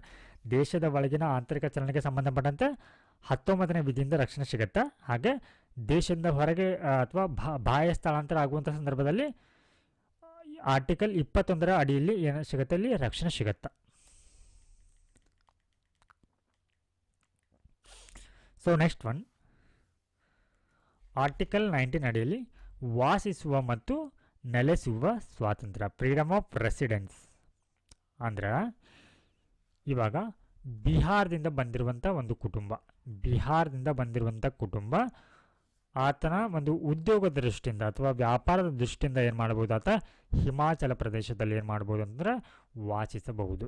ಜಸ್ಟ್ ಎಕ್ಸಾಂಪಲ್ ಅಂದರೆ ಇಲ್ಲಿ ನಾಗರಿಕರು ದೇಶದ ಯಾವುದೇ ಭಾಗದಲ್ಲಿ ಏನು ಮಾಡ್ಬೋದು ವಾಸಿಸಬಹುದು, ಆ ಪ್ರದೇಶದಲ್ಲಿ ವಾಸಿಸಬಹುದು ಅಥವಾ ಅಲ್ಲಿ ನೆಲೆಸಬಹುದು. ಅಂದರೆ ಇಲ್ಲಿ ಎರಡು ಭಾಗಗಳು. ಅಂದರೆ ಯಾವುದೇ ಭಾಗದಲ್ಲಿ ಆತ ತಾತ್ಕಾಲಿಕವಾಗಿ, ಹಾಗೆ ದೇಶದ ಯಾವುದೇ ಭಾಗದಲ್ಲಿ ಶಾಶ್ವತವಾಗಿ, ತಾತ್ಕಾಲಿಕವಾಗಿ ಆಗಿದ್ರೂ ಕೂಡ ಇರಬಹುದು ಅಥವಾ ಶಾಶ್ವತವಾಗಿ ಕೂಡ ಇರಬಹುದು. ಸೊ ಇದರ ಉದ್ದೇಶವು ಕೂಡ ರಾಷ್ಟ್ರೀಯತೆಯ ಮನೋಭಾವನೆಯನ್ನು ಉತ್ತೇಜಿಸುವಂಥ ಒಂದು ಉದ್ದೇಶವನ್ನು ಇದು ಹೊಂದಿದೆ. ಸೊ ಈ ಮೂಲಕ ಇದು ಸಂಕುಚಿತ ಮನೋಭಾವನೆಯನ್ನು ಏನು ಮಾಡುತ್ತೆ, ತಪ್ಪಿಸತ್ತ. ಸೊ ಇಲ್ಲಿ ರಾಜ್ಯವು ಮತ್ತೆ ಒಂದು ಸಕಾರಣ ನಿರ್ಬಂಧಗಳನ್ನ ಹಾಕಬಹುದು. ಮತ್ತು ಸಾರ್ವಜನಿಕ ಹಿತಾಸಕ್ತಿ ಮತ್ತು ಯಾವುದೇ ಪರಿಶಿಷ್ಟ ವರ್ಗಗಳ ಹಿತಾಸಕ್ತಿಗಳ ರಕ್ಷಣೆಯ ಸಂದರ್ಭದಲ್ಲಿ ಸೊ ಬುಡಕಟ್ಟು ಪ್ರದೇಶಗಳಿಗೆ ನಿಮಗೆ ಪ್ರವೇಶವನ್ನು ನಿರಾಕರಿಸಬಹುದು.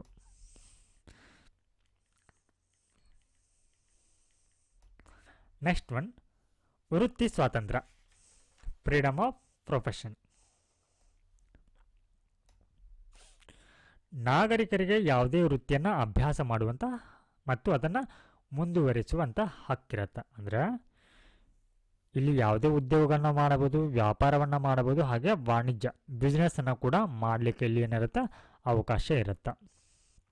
ಅಂದರೆ ಒಬ್ಬ ವ್ಯಕ್ತಿ ಯಾವುದೇ ಶಾಪನ್ನು ತೆರೆಯಬಹುದು ಅಥವಾ ಸ್ಟಾರ್ಟಪ್ಗಳನ್ನು ಕೂಡ ಇಲ್ಲಿ ಓಪನ್ ಮಾಡಬಹುದು.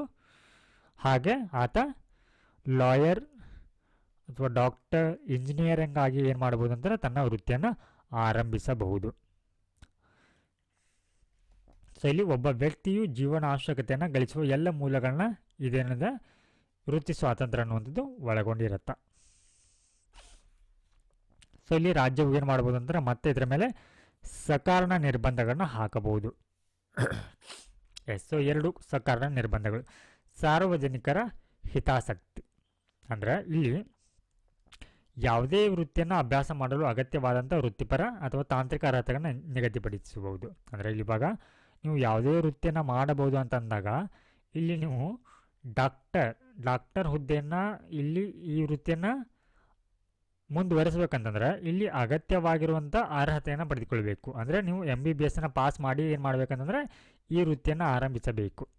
ಹಾಗಂದ ಮಾತ್ರಕ್ಕೆ ನಿಮಗೆ ಈ ವೃತ್ತಿ ಸ್ವಾತಂತ್ರ್ಯ ಇದೆ ಅಂತ ಹೇಳಿ ಈ ಒಂದು ಅಗತ್ಯವಾಗಿರುವಂಥ ತಾಂತ್ರಿಕ ಅರ್ಹತೆಯನ್ನು ಕ್ವಾಲಿಫೈ ಆಗದೆ ನೀವು ಡಾಕ್ಟರ್ ಆಗಲಿಕ್ಕೆ ಬರುವುದಿಲ್ಲ ಅಥವಾ ಆ ಒಂದು ವೃತ್ತಿಯನ್ನು ಮುಂದುವರಿಸಲಿಕ್ಕೆ ಬರುವುದಿಲ್ಲ.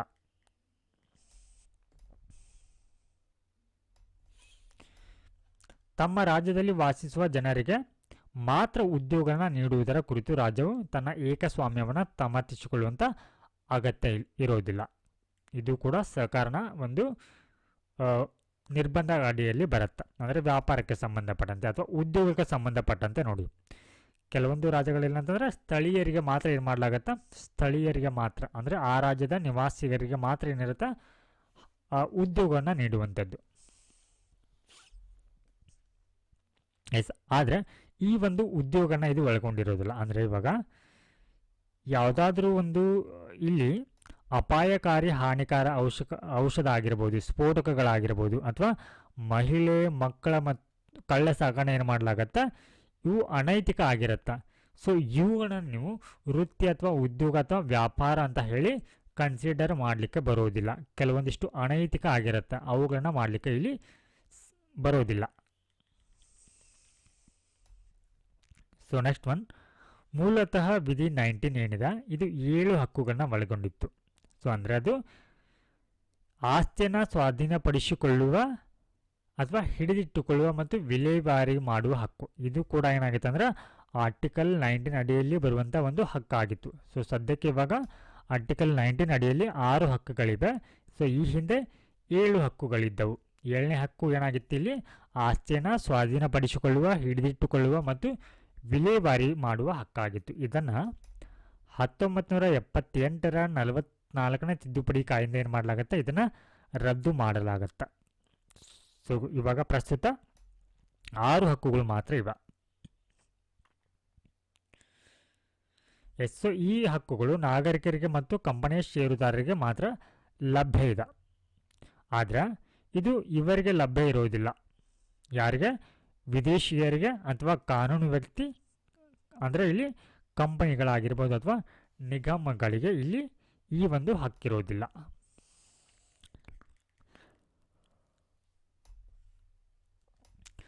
ಸೊ ನೆಕ್ಸ್ಟ್ ಒನ್, ವಿಧಿ 20 ಆರ್ಟಿಕಲ್ 20 ಏನು ಹೇಳುತ್ತೆ, ಅಪರಾಧಗಳಿಗೆ ಶಿಕ್ಷೆ ವಿಧಿಸುವ ಸಂಬಂಧದಲ್ಲಿ ರಕ್ಷಣೆ, protection in respect of conviction for offences. So ಏನು ಹೇಳುತ್ತೆ ಅನ್ನೋದು ನೋಡೋಣ. ಆರ್ಟಿಕಲ್ 20, ಆರೋಪಿ ವ್ಯಕ್ತಿ ನಾಗರಿಕನಾಗಲಿ ಅಥವಾ ವಿದೇಶಿಯನಾಗಲಿ ಅಥವಾ ಕಂಪನಿ ಅಥವಾ ನಿಗಮದಂಥ ಕಾನೂನುಬದ್ಧ ವ್ಯಕ್ತಿಯಾಗಿರಲಿ ಅವರಿಗೆ ಅನಿಯಂತ್ರಿತ ಮತ್ತು ಅತಿಯಾದ ಶಿಕ್ಷೆಯ ವಿರುದ್ಧದ ರಕ್ಷಣೆ ಇರುತ್ತೆ. ಸೊ ಈ ದಿಕ್ಕಿನಲ್ಲಿ 3 ಉಪಬಂಧಗಳನ್ನ ಮಾಡಲಾಗಿದೆ. ಏನು ಉಪಬಂಧ ಅಂತಂದರೆ, ಒಂದು ಕೃತ್ಯವನ್ನು ಎಸಗುವ ಸಂದರ್ಭದಲ್ಲಿ ಜಾರಿಯಲ್ಲಿರುವ ಕಾನೂನನ್ನು ಉಲ್ಲಂಘಿಸಿದರೆ ಮಾತ್ರ ಅದು ಶಿಕ್ಷೆಯನ್ನು ನೀಡಬೇಕು. ಅಂದರೆ you cannot be punished for any act that was not a crime when you did it. ಅಂದರೆ ಇವಾಗ ಸೈಬರ್ ಅಪರಾಧ ಅನ್ನುವಂಥದ್ದು ಇತ್ತೀಚೆಗೆ ಬಂದಿದೆ. ಓಕೆ, ಈ ಸೈಬರ್ ಅಪರಾಧ ಅನ್ನುವಂಥದ್ದು, ಈ ಸೈಬರ್ ಕ್ರೈಮ್ ಏನಿದೆ ಇದು ನಮ್ಮ ಭಾರತೀಯ ಅಂದರೆ ಉದಾಹರಣೆ ಮೂಲಕ ಹೇಳ್ತಾ ಇರುವಂಥದ್ದು, ಇದು ಅಪರಾಧ ಅಲ್ಲ ಅಂತ ಅನ್ಕೊಳ್ಳೋಣ. ಅದನ್ನು ಅಪರಾಧ ಅಂತ ಹೇಳಿ ಪರಿಗಣಿಸಿಲ್ಲ. ಬಟ್ ನೀವು ಸೈಬರ್ ಇದನ್ನು ವಂಚನೆಯನ್ನು ಮಾಡ್ತೀರಾ, ಸೈಬರ್ ವಂಚನೆಯನ್ನು ಮಾಡ್ತೀರಾ. ಈ ಸೈಬರ್ ವಂಚನೆ ಅನ್ನುವಂಥದ್ದು ಅಪರಾಧದ ವ್ಯಾಪ್ತಿಯಲ್ಲಿ ಬರುವುದಿಲ್ಲ. ಸೊ ಹೀಗಾಗಿ ವಂಚನೆಗೆ ಇದಕ್ಕೆ ಸಂಬಂಧಪಟ್ಟಂತೆ ಇಲ್ಲಿ ಅದು ಶಿಕ್ಷೆಗೆ ಒಳಪಡುವುದಿಲ್ಲ. ಯಾವಾಗ ಅದು ಶಿಕ್ಷೆಗೆ ಒಳಪಡುತ್ತೆ ಅಂತಂದರೆ ಆ ಒಂದು ಸಂದರ್ಭದಲ್ಲಿ ಇದು ಅಪರಾಧ ಅಂತ ಹೇಳಿ ಗುರುತಿಸಿಕೊಂಡಿರಬೇಕು. ಸೈಬರ್ ವಂಚನೆ ಇವಾಗ ಏನಾಗಿದೆ, ಅಪರಾಧದ ಅಡಿಯಲ್ಲಿ ಬರುತ್ತೆ. ಸೊ ಹೀಗಾಗಿ ಇಲ್ಲೇನಾಗುತ್ತೆ, ಅದು ಆ ಒಂದು ಸಂದರ್ಭದಲ್ಲಿ ಅಪರಾಧವಾಗಿರುವಂಥದ್ದನ್ನು ಉಲ್ಲಂಘಿಸಿದರೆ ಮಾತ್ರ ಏನು ಮಾಡಬೇಕು, ಶಿಕ್ಷೆಯನ್ನು ನೀಡಬೇಕು ಅನ್ನೋದನ್ನು ಇದು ಹೇಳುತ್ತೆ. ಹಾಗೆ ಒಬ್ಬ ವ್ಯಕ್ತಿಗೆ ಒಂದೇ ಅಪರಾಧಕ್ಕೆ ಒಂದಕ್ಕಿಂತ ಹೆಚ್ಚು ಬಾರಿ ಶಿಕ್ಷಿಸುವಂತಿಲ್ಲ. ಅಂದರೆ ಒಂದು ಸಾರಿ ಏನಾದರೂ ಆ ಒಂದೇ ಅಪರಾಧ ಇರುತ್ತೆ ಅಂತ ಅನ್ಕೋಣ, ಅದಕ್ಕೆ ನೀವು 2 ಬಾರಿ ಶಿಕ್ಷೆಯನ್ನು ವಿಧಿಸೋ ಹಾಗಿಲ್ಲ ಅನ್ನೋದನ್ನು ಹೇಳುತ್ತೆ. ಹಾಗೆ ಒಬ್ಬ ವ್ಯಕ್ತಿಯನ್ನು ತನ್ನ ವಿರುದ್ಧವೇ ಸಾಕ್ಷಿ ಹೇಳುವಂತೆ ಒತ್ತಾಯಿಸುವಂತಿಲ್ಲ. ತನ್ನ ವಿರುದ್ಧವೇ ತಾನು ಅಂದರೆ ಪೊಲೀಸರು ಆತನ ವಿರುದ್ಧವೇ ಆತ ಸಾಕ್ಷಿ ಹೇಳುವಂತೆ ಏನು ಮಾಡೋ ಹಾಗಿಲ್ಲ, ಇಲ್ಲಿ ಒತ್ತಾಯವನ್ನು ಕೂಡ ಹಾಕೋ ಹಾಗಿಲ್ಲ. ಮೇಲಿನ 3 ಮಿತಿಗಳನ್ನ ಇವುಗಳ ಮೇಲೆ ವಿಧಿಸಲಾಗಿದೆ. ಯಾವುಗಳ ಮೇಲೆ ಅಂತಂದರೆ ಕ್ರಿಮಿನಲ್ ಕಾನೂನುಗಳ ಮೇಲೆ, ಇವುಗಳ ಮೇಲೆ ಅಲ್ಲ. ಸೊ ಇದು ಕೇವಲ ಈ ಮೇಲಿನ 3 ಮಿತಿಗಳಿವೆ, ಇವು ಕೇವಲ ಕ್ರಿಮಿನಲ್ ಕಾನೂನುಗಳ ಮೇಲೆ ಮಾತ್ರ ಏನಾಗುತ್ತೆ, ವಿಧಿಸಲಾಗುತ್ತೆ. ಆದರೆ ಇವುಗಳ ಮೇಲೆ ಅಲ್ಲ, ನಾಗರಿಕ ಕಾನೂನುಗಳು ಮತ್ತು ತೆರಿಗೆ ಕಾನೂನುಗಳ ಮೇಲೆ.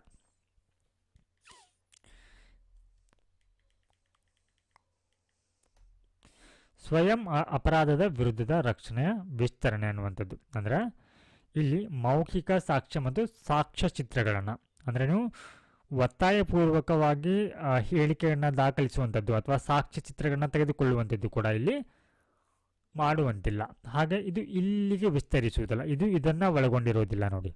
ಅಂದರೆ ಭೌತಿಕ ವಸ್ತುಗಳ ಕಡ್ಡಾಯ ಉತ್ಪಾದನೆ, ನೀವು ಇಂದಿಷ್ಟೇ ಪ್ರಮಾಣದ ವಸ್ತುವನ್ನು ಉತ್ಪಾದಿಸಿ ಅನ್ನುವಂಥದ್ದು, ಅಥವಾ ಇಲ್ಲಿ ಹೆಬ್ಬೆರಳಿನ ಗುರುತು ಅಂದರೆ ತಂಬನ್ನು ತೆಗೆದುಕೊಳ್ಳುವಂಥದ್ದು, ಸಹಿ ಮಾದರಿ ಆಗಿರ್ಬೋದು, ರಕ್ತದ ಮಾದರಿ ಆಗಿರ್ಬೋದು, ದೇಹದ ಕಡ್ಡಾಯ ಪ್ರದರ್ಶನ. ಸೊ ಇದು ಏನಂತಂದರೆ ಇದನ್ನು ಒಳಗೊಳ್ಳುವುದಿಲ್ಲ. ಹಾಗೆ ಇದು ಕ್ರಿಮಿನಲ್ ವಿಚಾರಣೆಗೆ ಮಾತ್ರ ಅನ್ವಯ ಆಗತ್ತಾ, ಆದರೆ ಇದು ಇದಕ್ಕೆ ಅನ್ವಯಿಸುವುದಿಲ್ಲ. ಅಂದರೆ ನಾಗರಿಕ ಮೊಕದ್ದಮೆ ಮತ್ತು ಅಪರಾಧ ಸ್ವಭಾವವಲ್ಲದ ಪ್ರಕರಣಗಳಿಗೆ ಇದು ಅನ್ವಯಿಸುವುದಿಲ್ಲ. ಹಾಗೆ ನ್ಯಾಯಾಲಯ ಮತ್ತು ನ್ಯಾಯಾಂಗ ನ್ಯಾಯಮಂಡಳಿಗಳ ಮುಂದೆ ರಕ್ಷಣೆ ಲಭ್ಯ ಇರುತ್ತೆ ಇಲ್ಲಿ, ಆದರೆ ಇಲಾಖಾ ವಿಚಾರಗಳಲ್ಲಿ ಇದಕ್ಕೆ ರಕ್ಷಣೆ ಇರುವುದಿಲ್ಲ.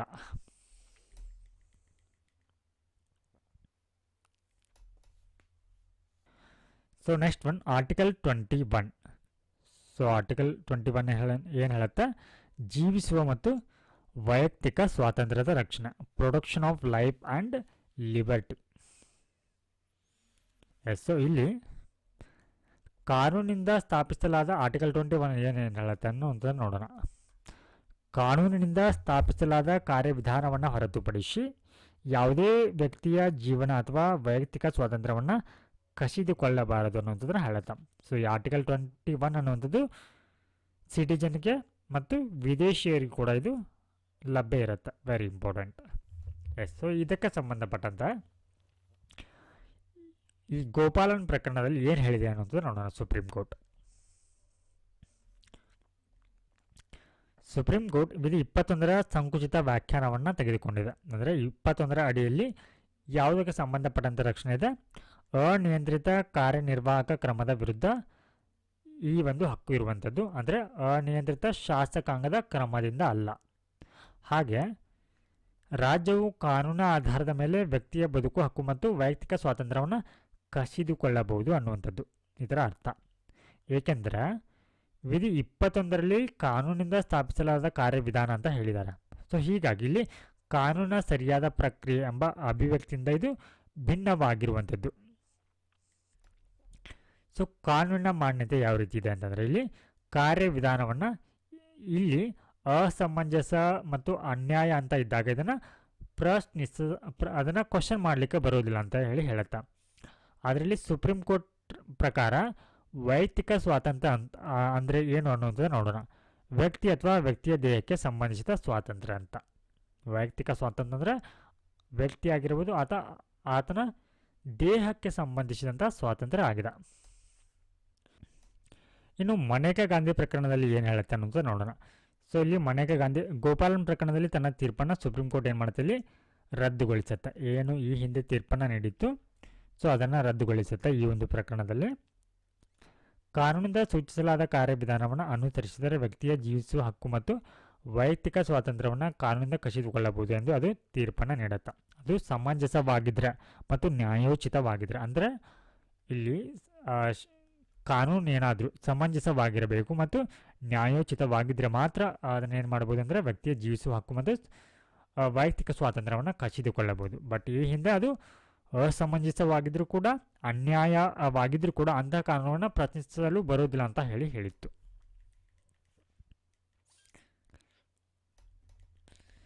ಸೊ ನೆಕ್ಸ್ಟ್ ಒನ್ ಇವಾಗ ಕಾನೂನಿನ ಕಾರಣ ಪ್ರಕ್ರಿಯೆ ಅಂದರೆ ಡ್ಯೂ ಪ್ರೊಸೆಸ್ ಲಾ ಅಂತಂದರೆ ಏನು ಅಂತ ಅರ್ಥ ಮಾಡ್ಕೊಳ್ಳೋಣ. ಡ್ಯೂ ಪ್ರೊಸೆಸ್ ಲಾ ಅಂದರೆ ಕಾನೂನಿಂದ ಸ್ಥಾಪಿಸಲಾದ ಕಾರ್ಯವಿಧಾನ, procedure established by law.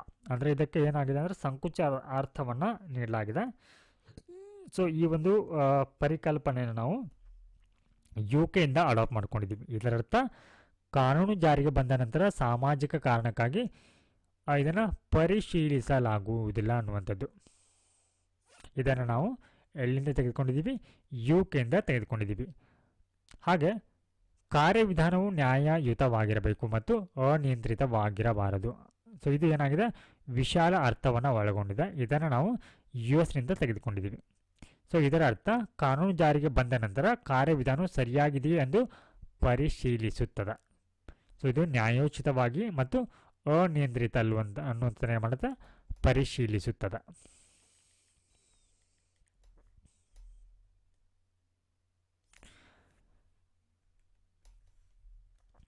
So next one so ಇಲ್ಲಿ ಆರ್ಟಿಕಲ್ 21ರ ಭಾಗವಾಗಿರುವಂಥ ಹಕ್ಕುಗಳ ಬಗ್ಗೆ ನೋಡೋಣ. ಅಂದರೆ ಆರ್ಟಿಕಲ್ 20 ಅಡಿಯಲ್ಲಿ ಯಾವೆಲ್ಲ ಹಕ್ಕುಗಳು ಬರುತ್ತೆ ಅಂತ ಹೇಳಿ.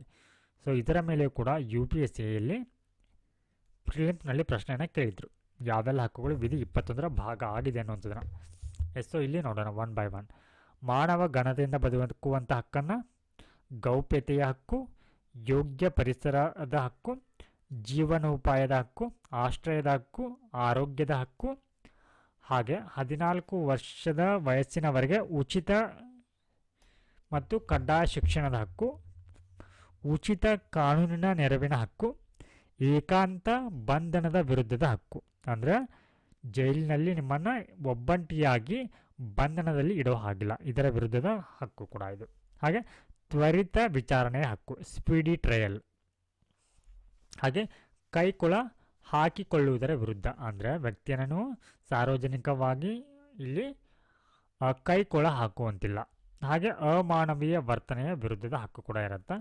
ವಿಳಂಬವಾದ ಮರಣದಂಡನೆಯ ವಿರುದ್ಧದ ಹಕ್ಕು, ವಿದೇಶಿ ಪ್ರಯಾಣದ ಹಕ್ಕು, ಜೀತದಾಳುಗಳ ವಿರುದ್ಧದ ಹಕ್ಕು, ಕಸ್ಟಡಿ ಕಿರುಕುಳದ ವಿರುದ್ಧದ ಹಕ್ಕು, ಅಂದರೆ ಕಸ್ಟೋಡಿಯಲ್ ಟಾರ್ಚರ್ ಮಾಡೋ ಹಾಗಿಲ್ಲ ನಿಮ್ಗೆ, ತುರ್ತು ವೈದ್ಯಕೀಯ ಸಹಾಯದ ಹಕ್ಕು, ಹಾಗೆ ಸರ್ಕಾರಿ ಆಸ್ಪತ್ರೆಯಲ್ಲಿ ಸಕಾಲಿಕವಾಗಿ ಪಡೆಯುವ ವೈದ್ಯಕೀಯ ಚಿಕಿತ್ಸೆಯ ಹಕ್ಕು, ಹಾಗೆ ರಾಜ್ಯದಿಂದ ಹೊರಹಾಕಲ್ಪಡದಿರುವ ಹಕ್ಕು, ಮಹಿಳೆಯರನ್ನು ಸಭ್ಯತೆ ಮತ್ತು ಘನತೆಯಿಂದ ನಡೆಸಿಕೊಳ್ಳುವಂಥ ಹಕ್ಕು, ನ್ಯಾಯಯುತ ವಿಚಾರಣೆಯ ಹಕ್ಕು, ಕೇಳುವ ಹಕ್ಕು ಕೂಡ ಈ ಒಂದು ವಿಧಿ 21ರ ಅಡಿಯಲ್ಲಿ ಬರುತ್ತೆ. ಹಾಗೆ ಸಾರ್ವಜನಿಕವಾಗಿ ನೇಣು ಹಾಕುವಿಕೆಯ ವಿರುದ್ಧದ ಹಕ್ಕು, ಅಂದರೆ ನಿಮ್ಮನ್ನು ಸಾರ್ವಜನಿಕವಾಗಿ ನೇಣು ಹಾಕಲಿಕ್ಕೆ ಬರುವುದಿಲ್ಲ ಅಪರಾಧ ಮಾಡಿದಂಥ ಸಂದರ್ಭದಲ್ಲಿ. ಮಾಹಿತಿಯ ಹಕ್ಕು, ಖ್ಯಾತಿಯ ಹಕ್ಕು, ಹಾಗೂ ಜೀವನದ ಅವಶ್ಯಕತೆಗಳನ್ನು ಹೊಂದಲು ಕೈದಿಯ ಹಕ್ಕು ಕೂಡ ಏನಾಗುತ್ತೆ ಈ ವಿಧಿ 21ರ ಅಡಿಯಲ್ಲಿ ಬರುತ್ತೆ. ಸೊ ಆರ್ಟಿಕಲ್ 21A ಏನು ಹೇಳುತ್ತೆ ಅನ್ನೋದು ನೋಡೋಣ. ರಾಜ್ಯವು 6ರಿಂದ 14 ವಯಸ್ಸಿನ ಎಲ್ಲ ಮಕ್ಕಳಿಗೆ ಉಚಿತ ಮತ್ತು ಕಡ್ಡಾಯ ಶಿಕ್ಷಣವನ್ನು ಒದಗಿಸುವಂಥದ್ದು. ಸೊ ಇದು ಕೇವಲ ಶಿಕ್ಷಣ ಅನ್ನುವಂಥದ್ದು ಇಲ್ಲಿ ಕೇವಲ ಪ್ರಾಥಮಿಕ ಶಿಕ್ಷಣವನ್ನು ಮಾತ್ರ ಒಳಗೊಂಡಿರುತ್ತೆ, ವೆರಿ ಇಂಪಾರ್ಟೆಂಟ್. ಆದರೆ ಇದು ಉನ್ನತ ಮತ್ತು ವೃತ್ತಿಪರ ಶಿಕ್ಷಣವನ್ನು ಒಳಗೊಂಡಿರುವುದಿಲ್ಲ.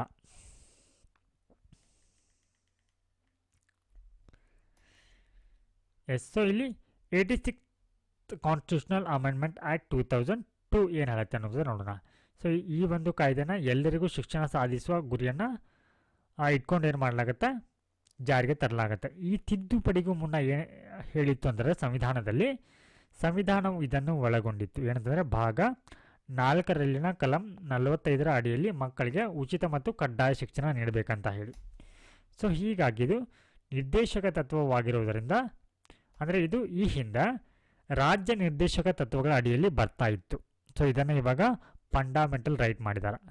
ಸೊ ಇಲ್ಲಿ ರಾಜ್ಯ ನಿರ್ದೇಶಕ ತತ್ವವಾಗಿರುವುದರಿಂದ ಇದನ್ನು ನ್ಯಾಯಾಲಯಗಳಿಂದ ಜಾರಿಗೊಳಿಸಲಿಕ್ಕೆ ಬರ್ತಿರಲಿಲ್ಲ. ಸೊ ಹೀಗಾಗಿ ಇದನ್ನು ಏನು ಮಾಡಲಾಗುತ್ತೆ, ಫಂಡಮೆಂಟಲ್ ರೈಟ್ ಮಾಡ್ತಾರೆ.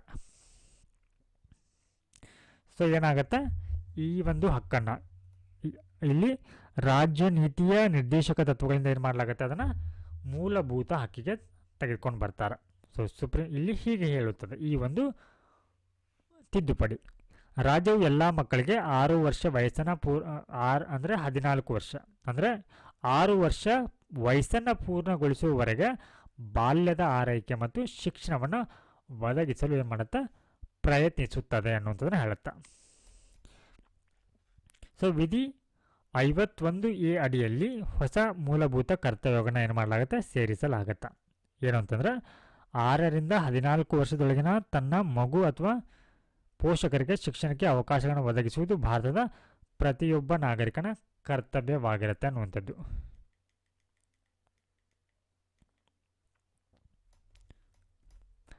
ಸೊ 1993ರಲ್ಲಿ ಈ ಆರ್ಟಿಕಲ್ ಸಂಬಂಧಪಟ್ಟಂತೆ ಸುಪ್ರೀಂ ಕೋರ್ಟ್ ವಿಧಿ 21ರ ಅಡಿಯಲ್ಲಿ ಬದುಕುವ ಹಕ್ಕಿನಲ್ಲಿ ಪ್ರಾಥಮಿಕ ಶಿಕ್ಷಣವನ್ನು ಮೂಲಭೂತ ಹಕ್ಕು ಎಂದು ಏನು ಮಾಡುತ್ತೆ, ಸುಪ್ರೀಂ ಕೋರ್ಟ್ ಗುರುತಿಸುತ್ತೆ. ಶಿಕ್ಷಣದ ಹಕ್ಕು ರಾಜ್ಯದ ಆರ್ಥಿಕ ಸಾಮರ್ಥ್ಯ ಮತ್ತು ಅಭಿವೃದ್ಧಿಯ ಮಿತಿಗೆ ಒಳಪಟ್ಟಿರುತ್ತೆ ಅನ್ನೋದನ್ನು ಕೂಡ ಹೇಳುತ್ತೆ. ಸೊ ಇಲ್ಲಿ ಆರ್ಟಿಕಲ್ 21A ಅನುಸಾರವಾಗಿ ಸಂಸತ್ತು ಮಕ್ಕಳಿಗೆ ಉಚಿತ ಮತ್ತು ಕಡ್ಡಾಯ ಶಿಕ್ಷಣದ ಹಕ್ಕನ್ನು ಜಾರಿಗೆ ತಂದಿತು. ಅಂದರೆ ಇದನ್ನು RTA ಕಾಯ್ದೆ, RTE right to education act 2009 ಜಾರಿಗೆ ತರುತ್ತೆ. ಸೊ ಅಂದರೆ ಪ್ರತಿ ಮಗುವಿಗೂ ಔಪಚಾರಿಕ ಶಾಲೆಯಲ್ಲಿ ತೃಪ್ತಿದಾಯಕ ಮತ್ತು ಸಮಾನ ಗುಣಮಟ್ಟದ ಪೂರ್ಣ ಪ್ರಮಾಣದ ಸಮಯದ ಪ್ರಾಥಮಿಕ ಶಿಕ್ಷಣ ಪಡೆಯುವಂಥ ಹಕ್ಕಿದೆ ಅಂತ ಹೇಳುತ್ತಾ. ಕಾಯ್ದೆಯು ಈ ನಿಬಂಧನೆಯನ್ನು ಹೊಂದಿತ್ತು. ಏನು ಪ್ರಯೋಜನ ಹೊಂದಿತ್ತು ಅಂತಂದರೆ ಸಮಾನತೆಯ ಮೌಲ್ಯಗಳು, ಸಾಮಾಜಿಕ ನ್ಯಾಯ, ಪ್ರಜಾಪ್ರಭುತ್ವ, ನ್ಯಾಯಯುತ ಮತ್ತು ಮಾನವೀಯ ಸಮಾಜದ ಸೃಷ್ಟಿಯನ್ನು ಎಲ್ಲರಿಗೂ ಒಳಗೊಳ್ಳುವಂಥ ಪ್ರಾಥಮಿಕ ಶಿಕ್ಷಣ ಒದಗಿಸುವ ಮೂಲಕ ಮಾತ್ರ ಸಾಧಿಸಬಹುದು. ಈ ಒಂದು ಉದ್ದೇಶವನ್ನು ಈ ಕಾಯ್ದೆಯಲ್ಲಿ ಹೊಂದಿರುತ್ತೆ. ಸೊ ನಾಳೆ ಕ್ಲಾಸಲ್ಲಿ ನಾವು ಆರ್ಟಿಕಲ್ 21 ಸೊ ನಂತರದ ಒಂದು ಫಂಡಮೆಂಟಲ್ ರೈಟ್ಸ್ ಏನಿದೆ ಅವುಗಳ ಕುರಿತು ಡಿಸ್ಕಷನ್ ಮಾಡೋಣ. ಸೊ ಆ ಕ್ಲಾಸಲ್ಲಿ ನಾವು ಕಂಪ್ಲೀಟಾಗಿ ಫಂಡಮೆಂಟಲ್ ರೈಟ್ಸನ್ನು ಸಂಪೂರ್ಣವಾಗಿ ಮುಗಿಸಲಾಗತ್ತಾ. ಸೊ ಆ ಒಂದು ಕ್ಲಾಸಲ್ಲಿ ಕ್ಲಾಸ್ ನಂಬರ್ 9C ಅಂತ ತೆಗೆದುಕೊಳ್ಳೋಣ ಅದನ್ನು. ಸೊ ಇದಿಷ್ಟಾದರೆ ಮೂಲಭೂತ ಹಕ್ಕುಗಳು ಕಂಪ್ಲೀಟ್ ಆಗುತ್ತಾ. ಸೊ ಅದಾದ ನಂತರ ಅದರ ಮುಂದಿನ ಒಂದು ಭಾಗವನ್ನು ನೋಡಲಿಲ್ಲವ. ಸೊ ಈ ಒಂದು ವಿಡಿಯೋ ನಿಮಗೆ ಇಷ್ಟ ಆದಲ್ಲಿ ತಪ್ಪದೆ ಲೈಕ್ ಮಾಡಿ. ಸೊ ಮುಂದಿನ ಕ್ಲಾಸಿನಲ್ಲಿ ಮತ್ತೆ ಸಿಗೋಣ. ನಮಸ್ಕಾರ.